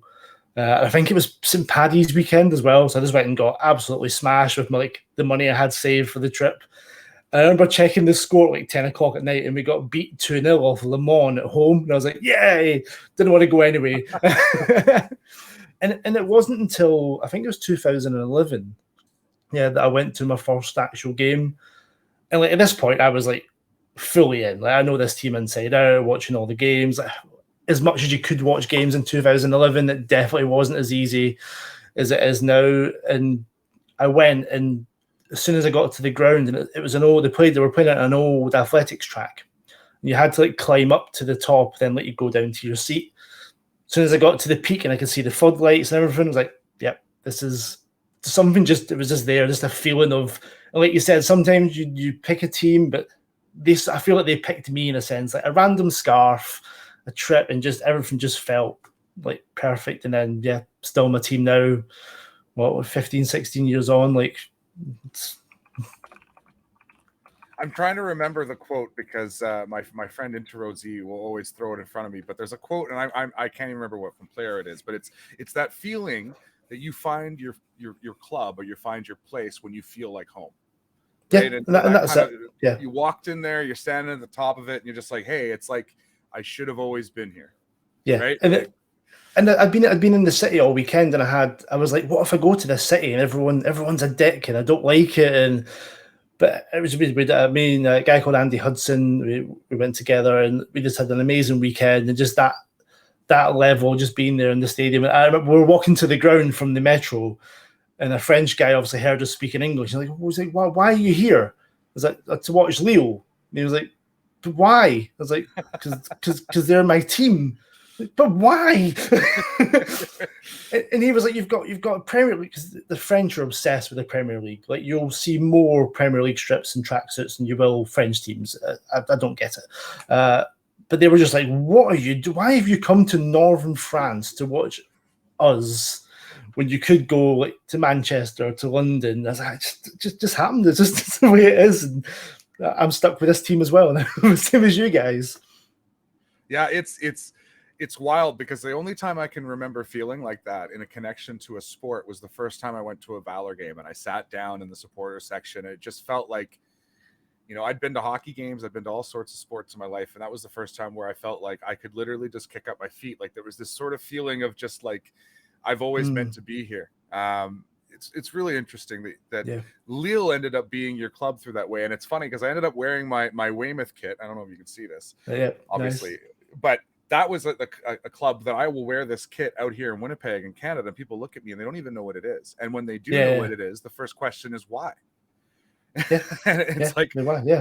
This just happens to be the club in England. How long have you got? Yeah, exactly. How long do you want to talk? There's a bar over there. Let's go have a drink, right? So you got really into Lille, and then you started to blog on the Gib football show in 2010 for the World Cup, doing daily blogs, right? And then it turned into an awful decision. Who did day 1 to 5, you're like, yeah, this is great. You're day 14, oh, please end this now. One of those things where you have a great idea, and then you commit to it, and then you're into it about a weekend. You go, what have I signed myself up for? Exactly. But you've got a full-time job as well, and you've got a wife to entertain as well. And you're like, why am I doing daily? Yeah, and then it was my friend, a guy called Brent who lives in Austin. He did a podcast. He's like, come on my podcast. I'm like, yeah, cool. Don't know what a podcast is. And after that, I was like, yeah, I'm going to start my own podcast. This is what I want to do. And it became fairly big back at the time. We had used to get someone on each week from like a different league. It was like Sam Kelly, who does commentary on BBC. He was doing like Argentine football. Got Sam on, and I think it was that time Twitter and blogging was just like bigging up. It was just blowing up. Like Michael Cox was a blogger who's now at The Athletic. Like we were all that kind of level. And there's guys like Ed Mallion, who's like one of the top guys at The Athletic, wrote for Give Football Show. Like I had all these guys at the start, and now I'm sat in my bloody spare room, like on the webcam. These guys are making like 6-figure salaries. It's like, damn it, I've messed up somewhere. But yeah, there was a lot of guys like branching out in different leagues and becoming experts and things, and just getting them on. And my friend Scott Johnson, who's another Glaswegian, we just bounce off each other like the two guys in a pub and getting people in on that. And it became a pretty like there was like blogging awards back in the day, and we got nominated with like the Guardian and I think it was the Independent and stuff. It was like, wow, as if we were in this.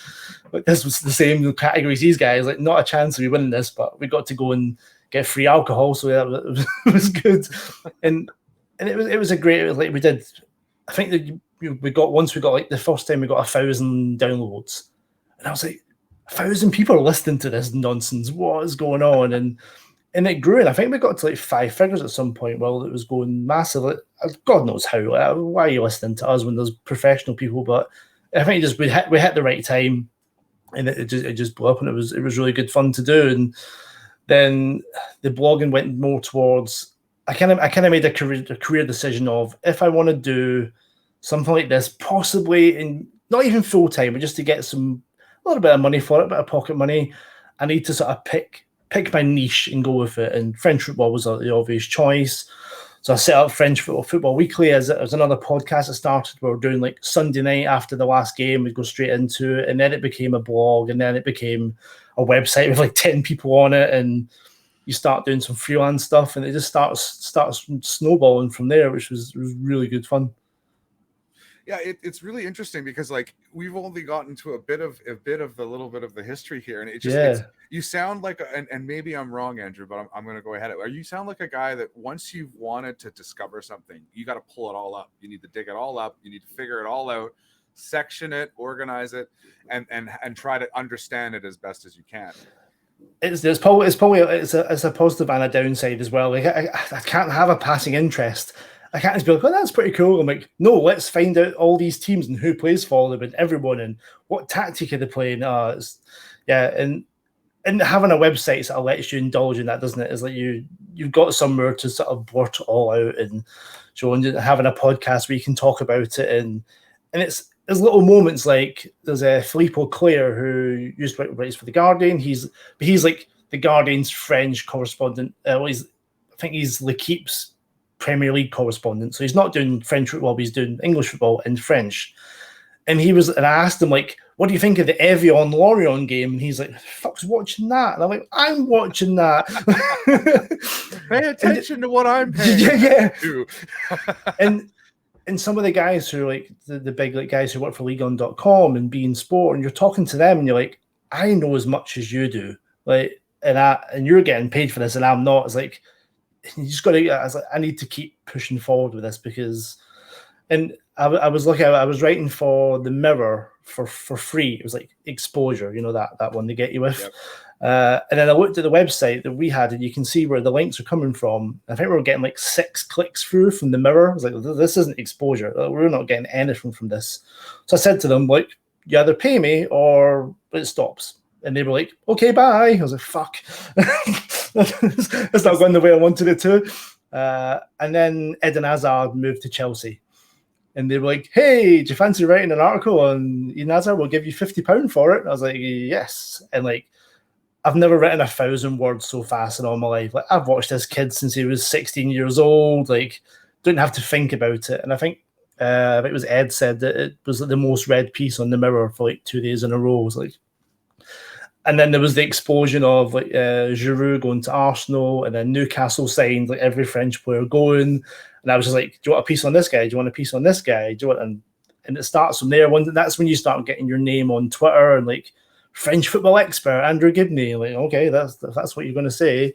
And you start getting more jobs, and it got to the point where I probably had too many jobs for the amount of time that I had. Like, but you're not making enough money to go full time. That's the problem. It's a very interesting thing that I've heard from other people who want to get into, whether it's journalism, sports journalism, or any sort of content creation in any respect. The first thing you're going to hear from people when they're a bigger group or a bigger entity, a newspaper, is, hey, we could give you all sorts of exposure. But at the end of the day, exposure doesn't pay bills. I can't go to the bank and pay for things with exposure, right? Exactly. But at that beginning, I mean, I've done it too, where it's like, oh, I'm super excited for the opportunity, right? And eventually you realize you're doing a job for them. Yeah. And it's time to strike out on your own a little bit. And then I see that you started, you turned into a website, this league obsession turned into a website called French Football Weekly. Yeah. Was that something that was right after Gib Football Show, or was that happening at the same time? It kind of crossed over. It was definitely a period where I was doing both, and then I kind of said to Scott, we were doing the podcast, like, and we had loads of guest writers, and it became you're an editor, you're a writer. You're like, I don't have time to do all of this.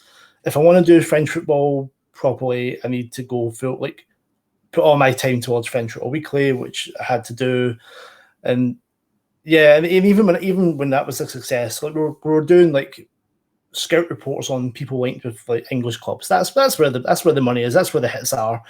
And we were doing really good, like 1,000-word in-depth pieces on these players. We were getting loads of traffic, and there comes a point when then I was like, I had to be like, well, if I keep doing this for free, where am I going to go? And that's when I started trying to do it. Like, you're asking 442, do they want articles on people? You're trying to take it from a website, which is mine, which I love, to kind of get it somewhere else that's going to get me some more exposure and get paid. And we still did stuff for FFW. Like we went to games as FFW. I remember going to, it was like Celtic against Rennes pre-season, which was such a cool moment, going back to Glasgow and being in like the press box at Celtic. Be like, I used to sit down there, and like now I'm here as press. That was pretty cool.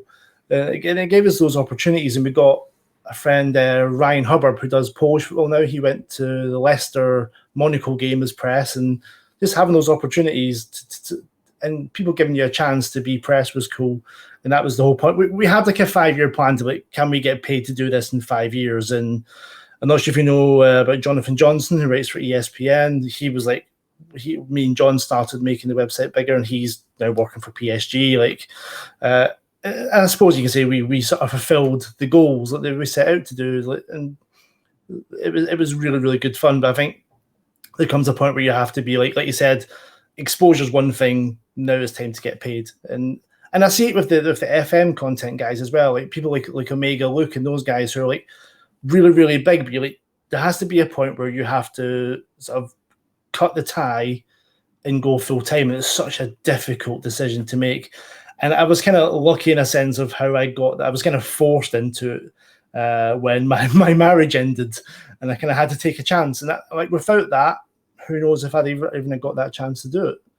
And that's actually where I was going to jump into next. It was in 2013, and you decided you're going to try to take this on full time. Your marriage had ended, unfortunately. So you decided to take a one-way ticket to France to live in Lille and push forward as a freelance journalist. What was that like? That sounds like, to me, that sounds a little bit scary, a little bit exciting.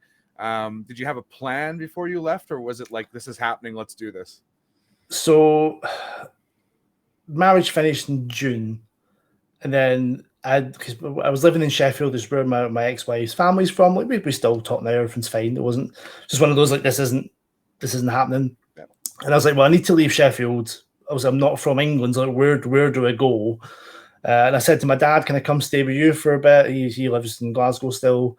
And I said to himself, let's give myself 3 months of trying to now use the time that I've got to build up some regular gigs and get enough money that you can do this full time. And I sold, like, there's only so much you can carry on a train, like back to Glasgow. So I was selling all my Blu-rays. I was selling, and I gained enough, and I worked out that I think it was 80 something pound for a one-way Eurostar trip, train Glasgow to London, London to Lille, and that'll get me there. And then the guy who said he was going to give me like a space on his floor till I found somewhere to live, and I was like, I'll get there. I'll give if I can get enough money to survive, I'll give myself 2 weeks to find a place.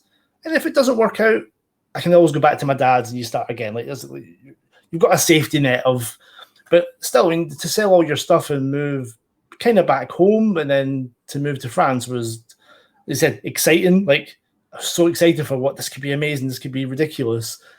I didn't want to fail and be like 2 weeks later going home when you've basically had a nice extended holiday in France. Like, and I was lucky enough through the people I was writing for already. I managed to get enough work. I think I was making like £600 a month, like, which is, it doesn't sound like a lot, but when I was like, well, I don't have bills anymore. Like, I don't have all these things. When you're building like a family in a house, you have all these other attachments and outgoings. Like, they were all gone.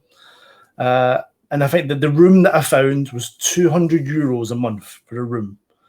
It's like, yep, that'll do it. I had like a desk, I had a fridge, and like 2 little hob rings and a bed and a sink. It's like, that's all I need. Like, I don't need anything fancy. The electricity bill was, I said, for the first month, I'll just use whatever I want. Like, plug everything in. And if I have to downscale, then I'll downscale. It was €9 for the first month for electricity. It's like, we can do this. This is that's okay. Like, I got some fiber internet for €20 a month. It's like, okay, £600 doesn't sound like a lot, but maybe it was like €800 back then. If I've got 3 like quarters of my money left, I'm gonna have a good time. This is gonna be all right. And I got my Lille season ticket. I got a basketball season ticket. I was like, it was such a basic time. And I look now, like, I earn like 3 times as much now doing a really regular job, but I have less to spend. Yeah, well, that's the reality, right? Is it? I always joke about this a little bit too with friends of mine, like, where we can remember working some of the jobs where we were renting either a room or we still lived at home or whatever it was, and how we always felt like there was always extra money left. And then as we've gotten older, that extra money slowly dissipates because we just find other things that we apparently need to have or need to subscribe to. Or like me, I have a video game problem, it's just all sorts of things. But you got to buy cameras and lights and all this other stuff that comes with it. Yeah. Exactly. Or scarves or kits or whatever it is.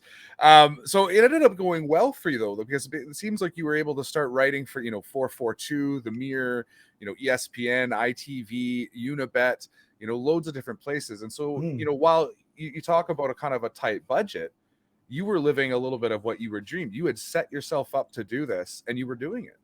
Yeah, sadly, a lot of those gigs didn't come till later. I think when I was in Lille, I was writing for a Korean website, which there was an English-speaking guy who was like, do you want to write these articles for a Korean website? You don't have to proof it because it's getting translated. I was like, yeah, we'll do it. It was like £50 a week. Yeah, we'll do one of them. There was a couple of betting sites. It was just all little bits that kind of added up, but it was regular. You do this on a Tuesday and a Thursday. There was nothing at a weekend, so I can go and watch games and drink beer. But sadly, the reason why I had to move back was it was in January, February, my room got broken into. And my passport was gone, laptop was gone, there was cash in the wardrobe, that was gone. And in France, the insurance, I'm not sure the insurance works in Canada or the US, but in France, the insurance is like, you pay everything up front, and we'll maybe give you it back down the line at some point because we're France. And like the laptop that I had was a previous replacement for when my other house in Sheffield got robbed. So I didn't have a receipt. I had like no proof that I owned this laptop. And they were like, nope, we're giving you nothing back. Like in England, they'd be like, well, here's the box or here's a picture of it on my table. Cool, fine. France are like, no dice, getting nothing. And sadly, the same week, the Korean website were like, we're not doing articles anymore. And there was another website, I forget, it was one that was like, we're going in different directions. We're not taking articles anymore. So I think I lost like 2/3 of my revenue stream and all my like belongings in the same week. And I was like, oh, this is not going well. What a tough week. Oh, mate, it's like Catherine, my wife now, she was amazing. She was like phoning up consulates and trying to get like things organized, and like they stole my phone charger as well. Like, so it was like 3 a.m. and my battery's running out. I don't have a phone charger. No soul for those people. You can't leave the charger for the phone. Come on. The charger, and the worst thing they stole. I had a Lille champion scarf from winning the league in 2011, and they stole my scarf. It's like That's that's heartless. That's absolutely heartless. Yeah. Electronics can be replaced. Things like that are just you can't replace them. That got me. But yeah, it was a tough week. Being on my own as well, it wasn't fun. So before we jump into moving back, I have a question for you, because you mentioned that you also got a basketball ticket. Like, is that Lille? Does Lille have a team themselves? Yeah, it was in the Pro B, like the second division of French basketball. Yeah, it was maybe like 200 people in the arena. There was an American guy called John Fields playing there, a guy from Cape Verde. Like, it was a Friday night around 7 p.m. They sold beer and sandwiches. It was like, this is your pre-drinks, like bit of basketball, and it was like the fans were good, man. The fans were going mental. And it was a nice like hangout. And there was a French guy called Jimmy, and he was trying to speak a bit of English, and I'm trying to speak a bit of French, and we kind of went back and forward. It was a cool, like, I think it was €60 for the season ticket for like 20 odd games. I was like, yeah, it was beautiful. That's awesome. I was just curious, because I'm always curious about when it's one of the things I don't think North Americans realize is how big basketball is in Europe, especially in some countries, and how often these clubs actually develop really good NBA quality talent. Yeah, I think I've seen a couple of the teams that Lille played against. There's a few guys of kind of, you see like scouting reports of the NBA draft. Like this guy, like there was some good players. I think you don't realize how good the NBA guys are down that level. There's still some really good basketball to watch. Like, and the fans loved it. There was a few. Lille weren't a very big team, but when the away teams came, they're bringing like 200 people with flags and like bands and stuff. And the atmosphere was like, I know they're not the same team, but this atmosphere is rocking because of these guys. This is great fun. Like really, and it was nice to have that from, because football was becoming the job. So it's hard to watch games as a fan. Like you're watching Montpellier against someone, and you're watching like Remy Cabella, and you're kind of scouting him. To go on a Friday and watch a sport that you love as well, and it's just like chilling out. It was a really nice end to the week. So it was good to have that separation. Yeah, it's just interesting because I've seen your tweets. I saw the pain that you experienced in the recent NBA Finals. We won't go too deep into it. I don't think we touch on this. Too soon. Your passion for the sport, it's cool to see. I mean, you're staying up late to watch these games, so it's cool to see. So you lived a year in France. You went to 58 games in a season, which is wild. That's like a dream. You actually met your second wife on Twitter, and you both moved to Manchester in 2014. So what's happening now at this point? Are you working pretty steadily? Who are you writing for? What are you doing? Sadly, I think the week after, so I had to give my notice in France. Like I said to the landlord, look, just don't have any money anymore. And she kind of gave me my deposit back as my last month's rent. And I got some money back from the insurance. It's like, well, this is, you got to call it a day, sadly, is the way it is. We moved back to Catherine was living in Wales with her mum, moved there. And I managed to get a job waiting for a Bleacher Report the week before I left France.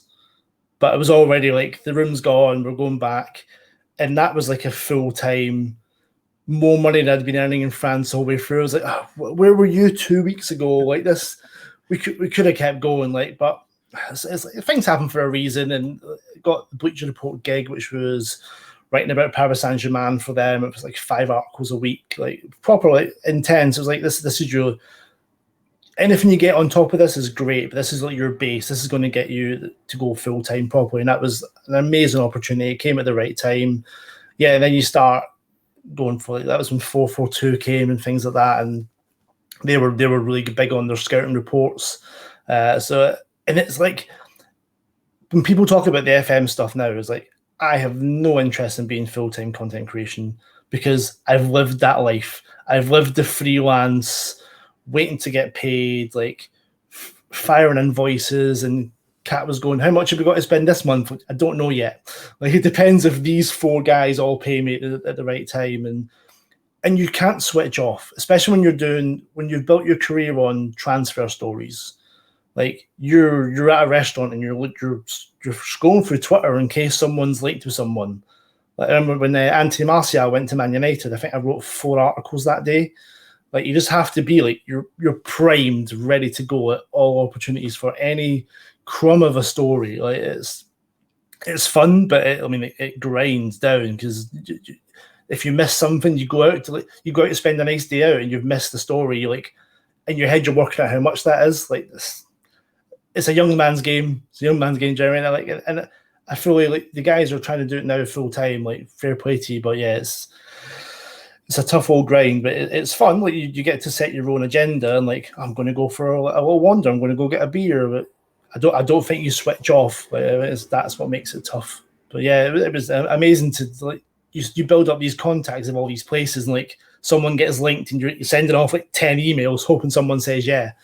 Like it just seems like you're constantly, as you mentioned, you can't turn it off. You're going to have to look for those opportunities for the next story, for the next breaking news, and then make your pitch to be the one who's writing the story, right? That sounds, as much as you're doing what you love at the same time, it's draining, and it probably was tough at moments to try and balance life with you're definitely burning the candle at both ends, because you'll make a decision, go right, I'll go out in the morning, then I'll write this article for Unibet, and then you get home and you're like, can't be bothered, or your cat's like, let's go do something, you're like, oh, okay, and you're like, it gets to like 11:30 at night, and you're like, fuck, I need to write this article now, and then you have to force yourself. Like it's like I said, it's really fun because like you're getting to write about football. Like that's, but yeah, I think it has a shelf life. And I think you find most people who do it, they're looking for an end goal of give me something less intense than this, like a regular, like and you look at the big guys, look at like Marcotti and these guys, they'll do like a Monday article or a Friday article, and that's you build your sort of your schedule around that. Where I think when you're freelance and you're building up, it's like you're writing whenever on everything. But yeah, it never stops. Never stops. Whenever we record the podcast live here on Twitch, I always like to bring in a bit of chat, a little bit of questions from the community. So we've got one here from Game Legend. He's interested. Is there any other clubs apart from Lille or Celtic that you follow or are a big fan of? I think Valencia was the first team that I ever took an interest in outside of Celtic. It was for showing my age, guys like Pablo Aimar when he turned up in Valencia with the curly hair, and Gazika Mendieta. Those were, I remember going to Celtic Park for a UEFA Cup game with a Valencia shirt on because I had a Valencia shirt. I was like, I get to see Valencia. They were the first ones. It got to a point where I used to watch Bundesliga. I used to watch Eredivisie. So there's always teams. It probably was more players. But once I got into Ligue 1, it was like, this is me. This is all I'm going to. And I was watching 4 or 5 games a weekend. But there's always a lot. I've got a soft spot for Montpellier because I was there in 2012 not when they won the league, but they were playing against us in Montpellier. And we all went down as the website. We all went down to as a little meetup. Philippa, who still runs the website now, she lives down there. We went to Montpellier, and the situation was Montpellier were top, PSG were second, we were third. If we beat Montpellier, we can win the league. If Montpellier beat us, or I think if PSG win, were they playing St. Etienne, someone? If PSG won, we couldn't win the league. I think PSG were 2-0 up at half time, and it put my head in one of the weirdest spaces because you're like, your team's on the counter, and you're like, shit, if we score, PSG are going to win the league. But you don't want to boo your own team. Montpellier scored in the 95th minute, and the whole place went mental, and I went mental. And that trip and that moment of seeing them win the league will always have a soft spot for them. But I'm trying to find around who I've not got an MLS team.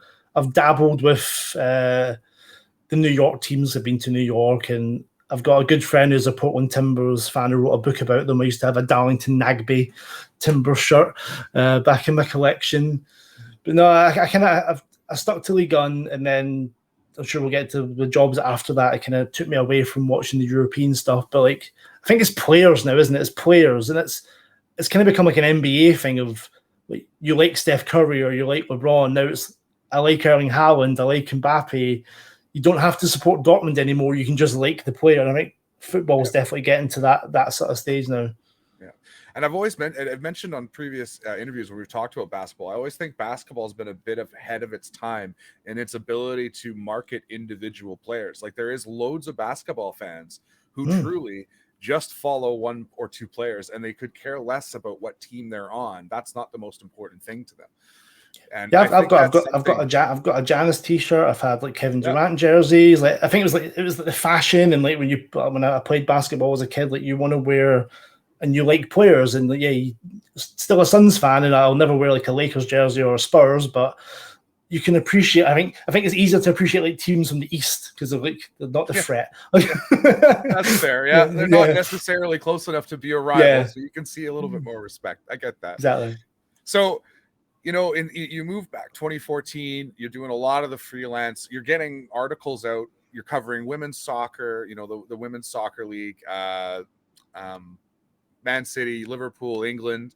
Even got a chance to go on BBC 5 in 2015, which was very, very cool. Which, by the way, where was the Women's World Cup held in 2015? It was in Canada. There you go. The first time I got to see a game in person was I saw Australia versus the States here in Winnipeg. Oh wow, that's awesome. Yeah, it was a good tournament. That was a lot of late nights doing that as well. So I was doing daily articles for Bleacher. Like they wanted them in the morning to kind of go out. That was one of those like daily article things again. That at least I was getting paid this time. It's not as bad, but that was good. That was a really good tournament. I enjoyed that a lot. Yeah, it was a great tournament. I mean, us Canadian fans, we were sort of hoping we'd get past England in the quarters, but that didn't happen. But it was amazing to be able to see the girls play in front and actually go to a game. And that was the seed for me that switched me from hockey first to slowly moving over and becoming, as much as I'm still a hockey nut, football is by far and beyond I don't think people realize when like as a tournament comes to your like country or your town, how much it can take fans and you can plant that seed and grow the sport. Like I think it's easy from the outside to be like, oh, it's in Canada and there's games on, but when you're there and it sort of engrosses you. Like I went to France for 2 weeks during the Euro 2016, and you see how it takes over a city and everything's about this sport and this event. It's really, really cool. I can still remember there was cars. They had rental cars all over the place that just had World Cup, on the side of them. And you still occasionally I'll see one that someone bought used and never took the stickers off. And I'm like, memory. Love it. Nostalgia. Yeah, exactly. So in 2017, you got a full-time gig with Football Whispers, which I guess is now 23 Sport. Yes. And you were a writer and social media manager. You covered, the International Champions Cup, including going down to Los Angeles. What was that like, going to the States to cover an event? And it happened really quickly as well. I think someone else was meant to go because I was doing social for the Whisper side, and there's a guy called Charlie who was doing it for the ICC side. And people got sick or could go, and it was like, "Do you want to go?" And I was like, "Yeah." Like a week, and I think it was meant to be 4 days. I think it was Monday to Thursday, and then I was meant to fly back on the Friday. And I was like, "Well, can I just come back on the Monday?" And you're like, "I'm going to be off on the weekend anyway. Can I spend my weekend in LA? Like, well, why not?" Come all the way. And it was very bizarre. Like, I had to come up with a whole social media strategy and plan of a timeline. But then it was a live event to launch the ICC, and it was West Hollywood. And there was meant to be this celebrity game, and then they weren't even sure what celebrities were going to turn up. Like Steve Nash was meant to be there. And I was losing my mind. I get to meet Steve Nash. He didn't even turn up. God damn it! But I was standing beside Odell Beckham and Draymond Green, who were having a conversation. I'm like, click, click. I don't mind me, fellas, just taking some photos. Just so carry I on, remember lads. that I was here. And when you've grown up somewhere, 10 miles outside Glasgow in a little overspill town that was made when Glasgow got too big, and I'm stood in LA next to LeBron, these guys, Draymond Green, there was Contavious Caldwell-Pope, there was rappers and stuff. And I think because I've followed the American sports for so long, I kind of knew who everyone was. I think you could have turned up as an Englishman, I don't know who you are, Little Wayne was there. And so, you covering the event too? Oh no, I actually play in the NBA. yeah. It was Mia Hamm was there because she's ambassador for Roma, and Paolo Maldini turned up, and I'm like, what is going? The best conversation I had was with Ray Hudson. If you know who Ray Hudson is, absolutely love Ray Hudson. because I used to watch La Liga on like stream, and it was the Goal TV stream. So like, I know Ray from that. I had like a 20-minute conversation with Ray Hudson. It's like, this is the coolest thing ever. I would love to pick that guy's mind for 5 minutes. Like he was so good. Meeting him. It was I'd spoken to him on Twitter a couple of times. I think once you get the blue tick on Twitter, it kind of people reply to you even though they don't know who you are. It's great. Like, and so we had the odd conversation. I think I'd been on Sirius FM with him doing the League Gun stuff, so he kind of knew who I was roughly. Yeah, he's such a nice guy. As nice a guy in person as he kind of comes across on the commentary. It was like he was the one that I thought I can talk to him without annoying him. Like, I'm not going to try and have a conversation with Paul Maldini. Like, he doesn't give a shit who I am. Like, but Ray was more on that tier below that you can talk to. Like, and yeah, it was a crazy event, and like and just to be in LA, and like you're walking down the Sunset Boulevard. You're like, what am I doing here? To be there for free, like for work, like was ridiculous. That's probably the biggest takeaway from that time. There was getting that opportunity, like, to run social media for the couple of million followers, like in LA. Okay, yeah, that's not going to happen again anytime soon. Crazy. Yeah, and it just seems like it was a really, I mean, it was as much as you were busy and it was a lot. It seems like it was a really cool experience. Obviously, memories you're going to remember for as long as your brain allows you to. I think I'm the kind of person where I think a lot of people would have like stayed up late and worked. I was like, it got to like 5 o'clock, and I'm like, I'm going to go wander around LA. I'm going to go to Hollywood and see what's going on. Like, I am not going to miss the opportunity of where I am. Like that. When are you going to get to do this again, like, without spending thousands and thousands of pounds? And yeah, it was such a cool opportunity. Like, I'm going to take every chance I've got here. Like, I went to LAFC game as well. That was really fun. Like, seeing them going crazy, that was cool. And went to a Sparks game. I was like, I've been to the Staples Center now. This is like, yeah, amazing. Check marks off the bucket list, really, right there, right? So unfortunately, then it looks in 2019, you ended up having to leave if you were made redundant. And this experience, and this is what I wanted to get to, is this experience really kind of soured you on the sport. Can you talk a little bit about that? Probably wasn't the redundancy part that soured it. I think as much as I got opportunities at Whispers, the people there weren't the greatest people to work with. There's a management side of it. I mean, most of them aren't there now, so I don't care if they hear this, because I would tell them to their face. And it's the first time that Kat's ever said that she saw my mental health being affected.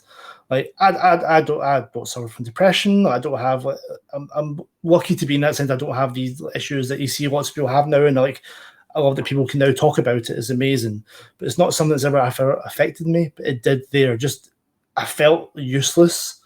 Like, the day after the ICC launch, I got a bollocking from one of the managers because they didn't understand an Instagram post that I'd put.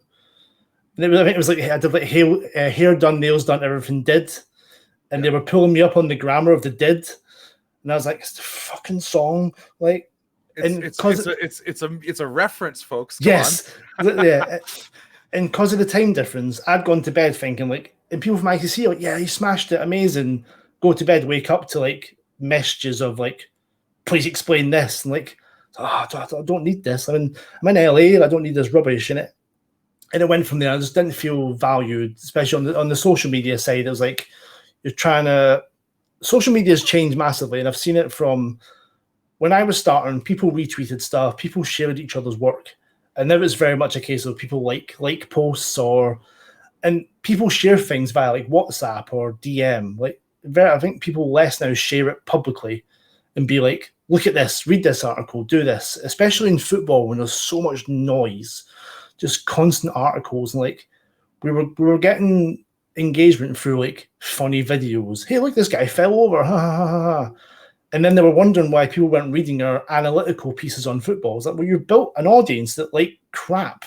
Like, they're not going to read XG and like shots per game, and like, you're built two different audiences because they put a lot of money into like adverts on Facebook videos of like, here's a funny African kid falling over, like, we're trying to kick a football. And then it's like, and trying to explain this to people, and then they're like, oh, this article's only got 2 retweets, and just like beating me down. And like, to the extent where I only started, and I think a lot of us, I don't know if you know a guy called Ryan Baldy who writes for BBC now. He's done a couple of books. Like, he left before the redundancies, and he's done really well. But even he was saying, like, don't watch as much football anymore. They just seem to like suck all the joy out of this sport that this is why we did it, because we loved it, and they're just sucking out of it. Like, you have to write 3 articles a day. Go write a West Ham article about what doesn't matter. Like, that's not living the dream anymore. You're just a machine creating content for the sake of having content on a page, instead of chasing a story that you find interesting or you think people need to know. Exactly. It was just churn. Like, on Tuesday you do a Man City article, on a Thursday we do a Spurs article, and there was like 3 or 4 writers there, and all of us like privately were like, this is awful. Like, this is an awful place to be. It's an awful place to work. And that's why I went for the social media, was like, well, then I don't have to write West Ham articles anymore. And do you really need to watch football to tweet about it? Really? I can tweet a GIF. Like, I can tweet a clip without watching these games. And that's where, like, and I was starting to get into NFL as well. So spending my time watching NFL, like, and not watching football. So I was like, football's Monday to Friday, then I'll do other stuff. And it just took away, like, I didn't watch Lille as much because I was just drained from everything that was bad about that job. So there's like spreads into football. So football's the enemy. It's like, I don't want to watch it. I don't want to watch these games like that. I'll check the highlights on Monday, like when I'm getting paid to do it. And that's when unfortunate, right? That it takes it to a place where you're like, I'll do it when I'm paid, even though before you were chasing it because you loved it. Before, I was getting like 2 or 3 buses somewhere to go watch 7th division French football in the cup, like. And now I'm like, I won't even turn on my TV. And I think having Kat helped, because having Kat was like, well, no, I'm not going to watch that game on a Thursday because we're going to go for dinner, or we're going to go do this, and I'm going to go do things I actually enjoy, rather than when before it was like, I'm going to do everything to make this a success. And they took away that passion from it. And when the redundancies got announced, I genuinely spoke to the guy who was in charge and went, please make me one of the 3 that get released. Like, I'd have been more upset if they didn't get rid of me. Like, if it got to that point, I was like, so I think they were going to give us like 6 weeks money. I think it was like enough for like 3 months pay I was going to get. I was like, let me go, and then I've got 3 months to find something else that isn't this. And I think after a week, Kat was like, you can see, even her mum was like, you can see the difference lifted off, like the weight's gone. Like, and it was a really, really sad ending. To like, and it's one of those that the decision I made to go to Whispers got us a mortgage for the house we're in now. Without that full-time contract, we wouldn't have got this house.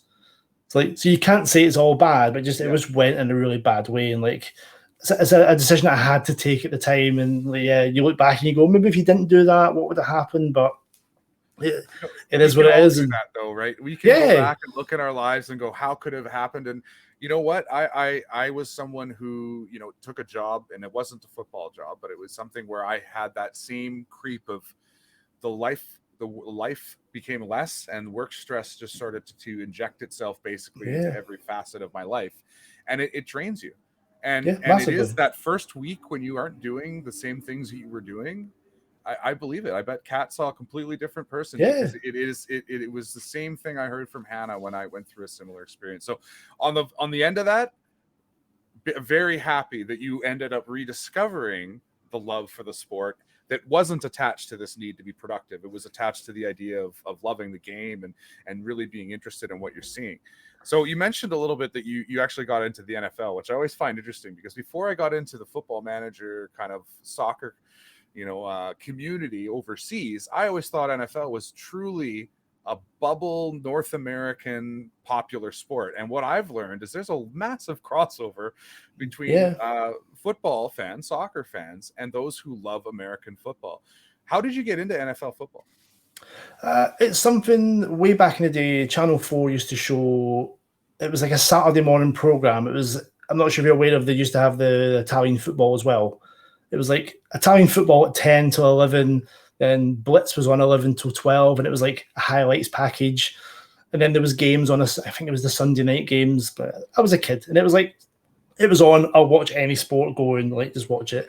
And then because it's always something I wanted to get into, I didn't have a team, I'd always wanted to do, but the games they're always on Sunday evening, and that's when Ligue 1's biggest game of the weekend's on, like 8 p.m. here is the big league on game. So it was just never something I could do. It was like you need to watch this game. Like that's, and obviously when the passion for football was going, and I didn't have to watch League One anymore. So my friend Tom, he became a Texans fan through Hard Knocks and his man crush of JJ Watt, like massive. Like, he's even talking about getting a Cardinals jersey now. He's like, he loves this man more than I think is right for a guy who has a girlfriend, and there's probably a poster of JJ on his roof, possibly. I don't know. Hey, stand-up guy though. I love JJ.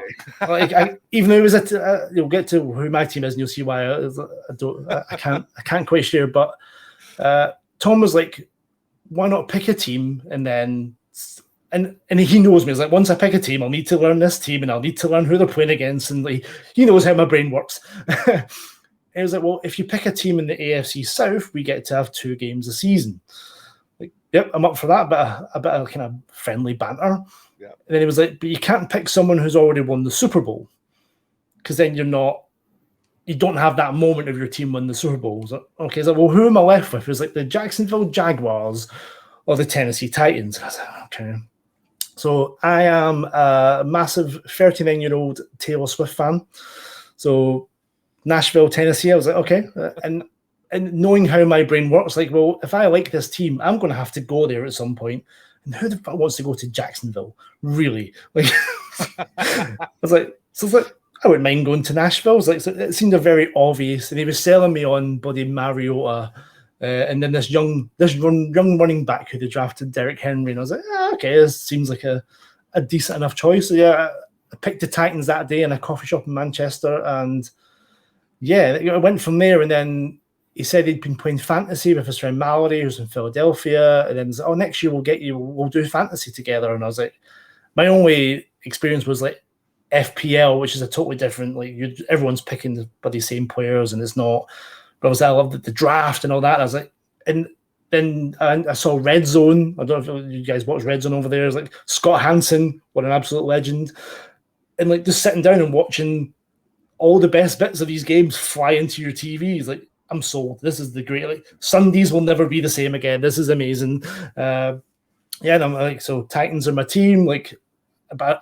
Again, I now know the whole league because I must know about fantasy and sleepers and who are the guys, the waiver wire. Like, it's like, thanks, Tom. You've got me another hobby that gets me obsessed. Got a whole other league and registration rule, everything to learn right under the sun, basically. And I think the reason why NFL works over here is like I struggle with the NBA because of the times. I'm lucky the job that I work in now. I work nights, which is perfect. NBA's on, like finals, playoffs were great. NFL kicks off here at 6 p.m. and you can watch a whole lot of games and go to bed at 11 and you maybe miss the evening games, fine. Like, you can see so much of it in a normal time. And it follows that sort of football sense of it's once a week as well. Like, NBA, you lose a week and you've missed 4 games. Like, what's happened? Like, I think it's so much more digestible for sort of British fans because of the way it kind of mirrors football in that sense of the schedule. And I think that was what makes it so much more marketable over here. Is like you can watch it, you can understand it. Well, once you get into the rules and stuff, it's fine. Like, you don't need to know about like blocking assignments and stuff. Like, you just need to know this is good and this is bad. There's a really basic version of NFL that you can enjoy, or you can go deep into like nickel packages and stuff. If you want to go that deep, you can do it. Like, but you don't need to. I think the same with our football over here. Like, you can enjoy 30-yard screamers, or you can enjoy like a 3-5-2 formation with inverted wing backs. Like, you can really go as simple and as advanced as you want. And I think it works really, really well together. Yeah, it's and I think the NFL, you mentioned, Red Zone and the way they package their highlights, the way they package and market their league. They're one of the best leagues in the world, I think, in terms of understanding how to turn their sport into entertainment. Like, when it's the Hard Knocks show, whether it's the way that they're showing their highlights, whether it's the constant need to try new technology. I don't know if you've seen the 360 cameras that they used last year, right, where they're showing a guy coming into the end zone, and now you can do a 360 turn and look right where you need to Yeah. for where that ball fell out of his hands. Is it a fumble? Is it not? Right? Like it's So good. It's very cool to see the tech behind that league. And I think people don't realize is they break barriers and create technology that's used in other leagues. And the one that I always like to talk about, which is this is totally a random factoid. Here we go, Andrew. Are you ready for it? I'm ready. Fox used to do ice hockey, and during the time that they covered ice hockey, they put a little thing inside the puck. On the puck to make it more visible. I remember it. Yeah. So that technology is what led to the technology that led to having lines on the field, being able to say where the first down and the second down is. And then the NFL took that and used it, to the nth degree now. It's just one of those things where the NHL tried something new, immediately abandoned it, and everybody else tried picked it up. I must say, when I went to my first NFL game, we went to New York for our honeymoon, and we went to see, at the time, it was the Jets against the Jags, and they were both terrible. But watching a game in person, when you're like, where's the lines? How do I know what down it is? Like, where is all the information that used to get fed to me? Now I don't know anything. Like, yeah, it's the same if you ever go to a baseball game. You feel like all the stuff they give you that gives you the context when a guy comes up to bat, you're looking for it somewhere in the field. But it's really interesting to see the NFL grow. And I think we all know that the inevitability is that there is going to be an NFL franchise overseas at some point. I don't see why not. I think the time difference isn't. Like, if you can do like San Francisco to Jacksonville, you can do like Dolphins to London. Like, exactly. Yeah, and it's such a short season as well. And if with the right scheduling, you can make it work. I can see it. But I think what's going to be really interesting with that is something I'm really fascinated in. Everyone over here's got a team already. We've all got a team. So what happens when yeah, if you got the London Jaguars, then like you might, if you're a Jaguars fan, you'll support them. But how many people are going to dump their team? Like, I know people who have been like 49ers fans since like Jerry Rice. You're not just dumping that because there's a team in London, especially if you're not from London. Like, I don't know what travel's like over there, but here travel is expensive. Like, if I wanted to go watch a London team at the weekend, I'm paying £90 for a train. Like, that's a lot of money to go with the toss of the ticket and your food. Like, I'll just watch the Titans on TV, thanks. I'd rather save up for a trip to Nashville rather than go to London. I was just going to say, imagine being a Canadian fan and wanting to see a Raptors game. And it's not a train ride. It's a $400, $500 round trip flight, a hotel, the game, food, right? But at the end of the day, we just adjust. We make it a weekend, not a day. It's not a day trip. It's a weekend trip now. Like, one of the most popular things out of Winnipeg is quite often they will do a package where you go down to Minnesota and you can see a Vikings game, an NBA game, and a Twins game, right? That's cool. The same weekend. But that's you got to make it worth your while. Yeah, you got to. It's a whole. It's not just nipping to. My friend Corey, who I met in Lille, is from New Orleans. Will drive like 500 miles to go watch the Saints and then drive home. We're like, what are you doing? Like, but I think the difference is you guys, that's like a normal journey, yeah. Whereas we're like, it's like going to Italy and back. What are you doing, you madman? I always love telling stories of our drives. It's funny. You mentioned the Raptors. Do you know whose jersey I did have? Bryant Reeves of the Vancouver Grizzlies. Big country. I had that jersey. I am still sad that they left the Vancouver market. I think if they had stuck it out, not to say that Memphis doesn't deserve a team and they haven't done great there, but I think if they'd stuck it out, we would have two really good franchises here in Canada. I think when your poster boy was a guy who's got the same physique as me, that's probably not a great selling point. Like, no, not the best. And I also find it's one of those unique North American things too, right? Where this team, the Grizzlies, named after a bear that is in British Columbia, moves to Memphis, and they decide, you know what, let's keep the name. Grizzlies don't mean anything to us whatsoever, but we're now the Memphis Grizzlies. It's all good. So is it Utah Jazz as well, isn't it? Like things exactly. Yeah. Or for those who don't remember, the LA Lakers were originally from Minnesota. Like, it's not a Minneapolis Lakers, wasn't it? Yeah. Anyway, we're a little bit off topic here. We'll fly a little bit back over to your journey back to loving the game. And so the pandemic, which was a little bit of a big event for most of us. I think most Just a little people bit, in the world noticed this thing happen. There's some changes, we were stuck at home. We had time, a lot more time at home to ourselves or with our family or whatever it was. And it looks like you jumped back into Football Manager, which is always a gateway. The gateway drug, isn't it? It's a little bit of a gateway drug to get back into football. But you started playing FM for the first time in 10 years. You got obsessed with the game again. You got back into blogging, and you went back into content creation, which ultimately led you to watch Lille again. And this is leading me to the ultimate question here. What do you think of our man David? I knew you were going to ask this because that the start of that season when he joined was when I was still I was trying to force. I was like, it's like, I'm a fan again. Watch Lille. You will enjoy football. Watch it. And he wasn't very good to begin with. No. It was.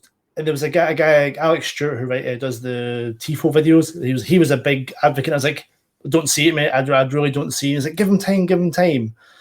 And I'll be honest, I came back from maybe the last 6-7 games of the season. I still don't see it.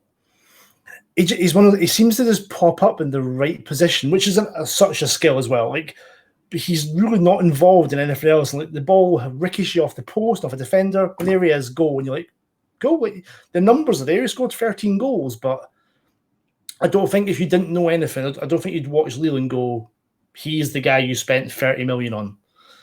And hopefully it's been such a difficult year, like, for everyone. And I think all sports have seen it. Like, how much interaction have you got with your teammates if you're not allowed to, like, if you're in a bubble or whatnot? Who knows what the players actually do in their spare time? Like, but to settle in a new country, it's just down the road from Belgium. It's really, really close. But to settle in at a new team, maybe next season we're going to see the sort of best of them, but I'm not convinced. I'm far from convinced. I think if it spent 10 million on him, I'd be like, cool, yeah, like, we'll sell him for 20, like, easy. But it's like, if we're a team that thrives on making profit off of the guys we buy, I'm like, who's spending 50 on him? Like, you're not seeing a 50 million pound player. Whereas with Victor Osimhen, I think his first game he scored 2, and I was like, he's my favorite player ever. Like, God bless Victor Osimhen. He looked electric, and he lit the league up, and then he goes to Napoli for a lot of money. Like, I just don't see that same level. And like, if someone gave us 35, I think it'd be like, yeah, cool, bye. Like, next, like, yeah. But hopefully we're going to see a lot more of them in the new season. But I'm not convinced. I think you know what, though, a lot of Canadian fans who obviously we all get super, super excited. I don't think people realize, like, as soon as a player goes to a club of that magnitude, in Canadian fan discords, for example, there's going to be a dedicated channel to just David at Lille, right? And that's all people are going to be talking about. And I think we saw the same struggle you saw, where it was a player who came into a new system and he wasn't playing that kind of the same type of positioning that he played before he got there. He was always late into the box, sort of late arrival. And he was being asked in a lot of these early games to lead the line, and he did look. Yeah, I think we thought we were getting a striker. We thought we were getting the Osimhen replacement, but he was more like kind of shadow striker, like playing this off. And with Burak Yilmaz, there's a chance to be that, but Burak's very similar. He's like the off guy as well, and I think that's something doesn't quite work. Like, you can see it working that they both do it, and then you don't know which one to track. But yeah, it's not quite gelled just yet. I think a lot of fans over here were looking for that, like, really big breakout season. They were looking, obviously Davies kind of set a standard in terms of how a player can make an impact at a top club and turn eyes and turn heads. I think that most Canadians still see a future with David, and I think that we're going to see better from him. He's still young. He's still massively young. Yeah, you're in a new country, you're a new team. And hopefully we're not looking in a great spot. I hope that doesn't affect them too much on the pitch. We kind of need them to turn up the next season and be another 10% better. We really, really need that. So we're not going to have the massive reinforcements that you might expect from the champions of France. We're going to need them to be that player that I think they hoped he was going to be. Yeah, and it's there's hope here that he does well, like we know that the next conversation is about, you want to see that sale. Like Lille wants to see, their money back from the investment, make some dollars, and then he goes to another club. And it just right now, that doesn't seem to be the conversation. Yeah. Question from the chat. There's actually a couple of questions here. One from Legend and one from Sir Grunge, and they're both around pretty much the same thing. So I'm going to grab one of them. Sir Grunge asks, how does Andrew see the financial issues in the French league? What are the big issues looking forward? Yeah, it's not looking good. There's a whole, without going deep into it, there's a whole TV revenue issue where it basically got pulled out, and Amazon have picked it up, but it's obviously not where they wanted the deal to be. We're kind of going back to, if you look at when like Hugo Lloris was at Lyon, I think Lyon only got £12 million for Hugo Lloris, which when you look back, how did Spurs manage to pull that off? Like, French players were never valued as high, I think, as we viewed them. You're like, you should be getting more. These guys, like the top guys in like a really, really good league, we weren't getting the money. And people, as soon as Lille won the league, you get all these tweets about the team's going to rip apart. And I'm like, yeah, that's kind of the normal. Like, and I listed, I think it was like 3 tweets worth of players that I've seen come and go from Lille. It's like, this is not new. This is a very, like, Eden Hazard come through, gone. Cabaye, gone. Debussy, gone. Like, it's a selling league, and it's always going to be. And I think the problem they're going to have is they were getting to a point where they were getting value. And I think that's going to start going down again. Like, you're going to be able to, like, Houssam Aouar at Lyon, on his day, should be like a 40, 50 million pound player. And he's probably going to leave for 20. Like, that's what, like, if someone like Anthony Martial now, if he was going from Monaco to Man United, you're not getting 80, you're maybe getting 30, 40. Like, it's just, because these teams are going to need this money to survive. And I think people do, that they'll be held over top of them, right? Exactly. I know you're desperate for this money. I know you need this money. I'm not giving you the value. Here's my offer. You take it or leave it, yeah. And because they know that these teams can go and buy anyone else from somewhere else, and it's such a shame, because I think people might not realize the gulf between, like, I mean, there's a gulf between PSG and everyone. Then there's like your Marseille, Monaco, Lyon, Lille. Below that, these teams run on the tightest of budgets, the smallest of budgets. If you can sell someone for 10, 15, 20 million, you're set up for like 4 or 5 seasons. That's you've made it. And I imagine when Nicolas Pepe, when he went from Angers to Lille, I imagine Angers put some kind of like 10% of future or whatever. So when he goes to Arsenal, that's massive for them. I'm sure they got some kind of cut of that. And that'll make them, like, they're building a new, like, extension to their stadium. That's it's not just, we get to go spend. They're not going to go spend 10 million on a player. They're going to spend 1 million on a player and totally upgrade their whole club with this money. And I think that's where, like, a lot of these stadiums, you go to Montpellier, you go to Saint Etienne, they're really struggling from when they're built for the World Cup in '98, and some of them got renovations for Euro 2016, but a lot of them were just like old stadiums that need a lot of work now. Like, they look great on TV, they don't look great when you go around them, and like, so the whole, I'm hoping the league's going to have to build itself back up again. And I think the hope was always that the money was going to trickle down from Paris Saint-Germain, but it's a fallacy. It's not. They're now going to spend the money on Donnarumma, Sergio Ramos, Ronaldo. Like, France isn't getting that money, like, because the players that Ligue 1 have now aren't at that PSG level to push them on. Like, Mbappe is the exception, not the rule. Like, so they're not going to buy. They're not buying. And I think you look at like Eredivisie and Bundesliga, they're buying from within. So it trickles down, and Dortmund stay strong because they'll sell Götze and all these guys to Bayern, and Ajax buy Eredivisie talent.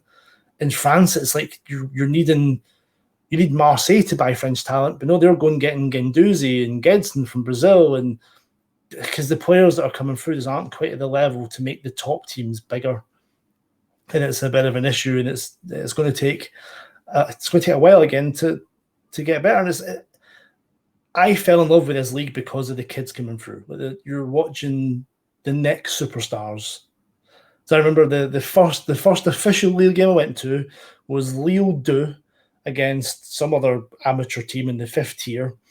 And there was the left back was taking corners and free kicks. And I was like, this guy seems a bit keen. And that was Luca Dean when he was like 16 years old. Like, that's why you watch Ligue 1, is to see these guys before they become big. And I suppose it's going to go more down that route. You're going to see younger players coming through faster and then get sold on quicker. And this is going to cycle through. But hopefully it's going to be okay. It's just not going to... It was getting to a really good place, and I think it's just been... The legs have been swiped from beneath it. Yeah, it's a bit of an unfortunate story. It's disappointing, too, because... if I remember correctly, it's Media Pro that fell out of that deal. And what's interesting is Media Pro is actually the partner with the Canadian Premier League, and it's behind one soccer. Right? So when that happened, there was a lot of worry on our side too. And it turns out that those were two separate investment, whatever Media Pro is doing with their piles of money that they're putting places, or not money, debt, whatever it is. It was a shock, because if Ligue 1 could lose their TV deal, anyone could lose their TV deal. And it seems from the outside, you're like, it's 2021, like multimedia is everything. How can you lose a TV deal in this day and age? Like, how is that possible? The TV is where everything is. Like, everything's global. Like, you can now turn on your TV and watch any league around the world pretty much, and they're struggling to it seems baffling. There's a lot of, imagine it's stuff beyond our understanding of business and finance, but from a sport point of view and a TV point of view, you're like, how can you be losing money? Everywhere else, like NFL TV deals getting bigger, basketball deals getting bigger, like NFL, the EPL is getting bigger. How have you managed to mess this up so badly? It's shocking, and it's disappointing too, from just wanting to be able to watch the sport, watch the league from across the sea. And when you see, France at any national tournament, they're an incredible team. They're loaded with talent. So you expect when you watch their top flight that it's going to be, quality across the board. But like you mentioned, it's not that case right now. The biggest problem France has is France doesn't love its own league.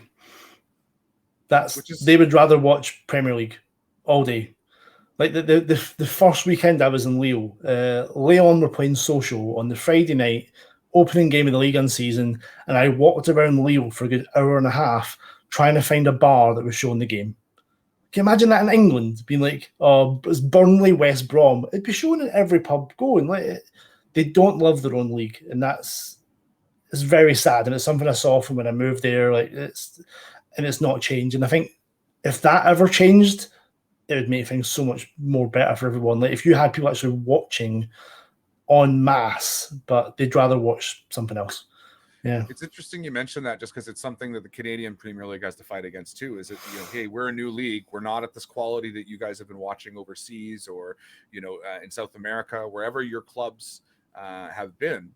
But we want you to embrace us. We want you to love us. We want you to support us, because ultimately we're growing the sport from the lowest level to having kids interested because they see what they're seeing, to being able to make a clear path to pro for these kids, so that they're not having to go to Cyprus, which was a very popular place for Canadians to go overseas when they needed to start being scouted by folks over in Europe, because they weren't coming to Canada. Why would Scandinavia as well, wasn't it? I remember, was it Carl Hutchinson playing for Copenhagen back in the day? Or Atiba Hutchinson, that was it. Atiba Hutchinson. And he still plays. He plays in Turkey. And the word is he's going to play he's going to play in the qualifiers for the World Cup. And if we make it, he'll stay and do I don't know how much game time he gets, but when he comes and plays, you're talking about a guy who played for Canada in some of the worst squads that we've had, where players were not interested in signing up. So there's a guy who might be on the twilight of his career, but we love that man to bits. But anyway, it's been this has been a really fantastic conversation, Andrew. I really appreciate you sticking me on. We went on a little bit longer than I told you, so I appreciate you sticking around. You'll have to apologize to Kat, because she's not had her dinner yet, so she's going to be really mad at you. Yeah, well, tell her she can send me any frustration. I'll try to take care of it with an apology, a standard Canadian scooter apology. Some Timbits, some poutine, and you'll be golden. Absolutely golden. No problem. We can settle that. We can settle that score, no problem. But Andrew, big thank you for coming on the show. If people want to engage with you, if they want to follow you, where can people find you? Twitter's the best place. It's Gibney_A. That's where I'll tweet about the Suns being rubbish, or many football manager saves, and we'll be probably dipping more into Lille's football when it starts ramping up towards a new season. I'm worried that we're not signed anyone or we're not linked with anyone, so it's going to be a long summer. But yeah, come check us out and say hi. Well, thank you so much. It's been an absolute pleasure. We'll definitely have to have you back. It's been great to chat. It's been awesome. Really enjoyed it. We'll pull you. I'll have to pull you back in for a little bit of update on David, and we'll see maybe if the tune has changed. Then there was a bit of a joke in the chat there that I was going to edit out all of the David slander, but that won't be happening. Don't you worry. No bias here. I accept it. I mean, I hope I can come back on in 3 months' time and I'm bigging him up and he's my favorite player. I'd love that to happen. I'm making a note now. It's going to happen. Let's hope so. But thank you very much, Andrew. You have yourself a great evening and get started on dinner so I don't get too much guff. All right. You too, mate. Thanks, Jeremy. All the best, mate. All the best. Thank you. So that was Andrew Gibney, a sports journalist in the past, a big fan of French football, and a football manager creator. We were able to drag him in for a really, really good interview here. I kept him on a little bit longer than I had hoped. So this has been episode 4 of Scoot Talk Sports. Really excited to say that we've got another great show coming up on Friday. If you're interested, continue to follow me, twitch.tv/scooter, SCOOTR. And you can find me on Twitter at _SCOOTR. So without further ado, we're going to go ahead and raid somebody here who is streaming sports. So let's go ahead and just see who's live. Massive thank you to everybody who's been hanging out in the chat, listening, adding questions, adding thoughts. I really tried to get to as many of your questions as I could. So big thank you for participating and being part of this. Let me see who is live. Oh, I think we know who we're going to be raiding here, folks. I think we know who we're going to be raiding. So Into Row Zed has started a sports stream. He's going to be covering, I think, Premier League, Arsenal, anything that comes up around those teams, those topics. Why don't we go give him a raid? He's back in streaming sports, and I'm really excited to see him back. So let's do that. Big thank you. Much love. If you want to keep connected, follow me on Twitch, follow me on Twitter. I'll drop some socials into the chat there for you, where you can find the show on the podcast. And if you want to jump in the Discord, there's the link. But big thank you. Much love. Let's get this raid started. If we could go ahead and when we get into this raid, if you guys could spam Scoot loves David over and over again, that would be fantastic. I'll even put it in the chat there for you. Scoot loves David. Let's fill his chat with it, guys. And until Friday, we'll see you then. This has been Scoot Talk Sports, episode 4.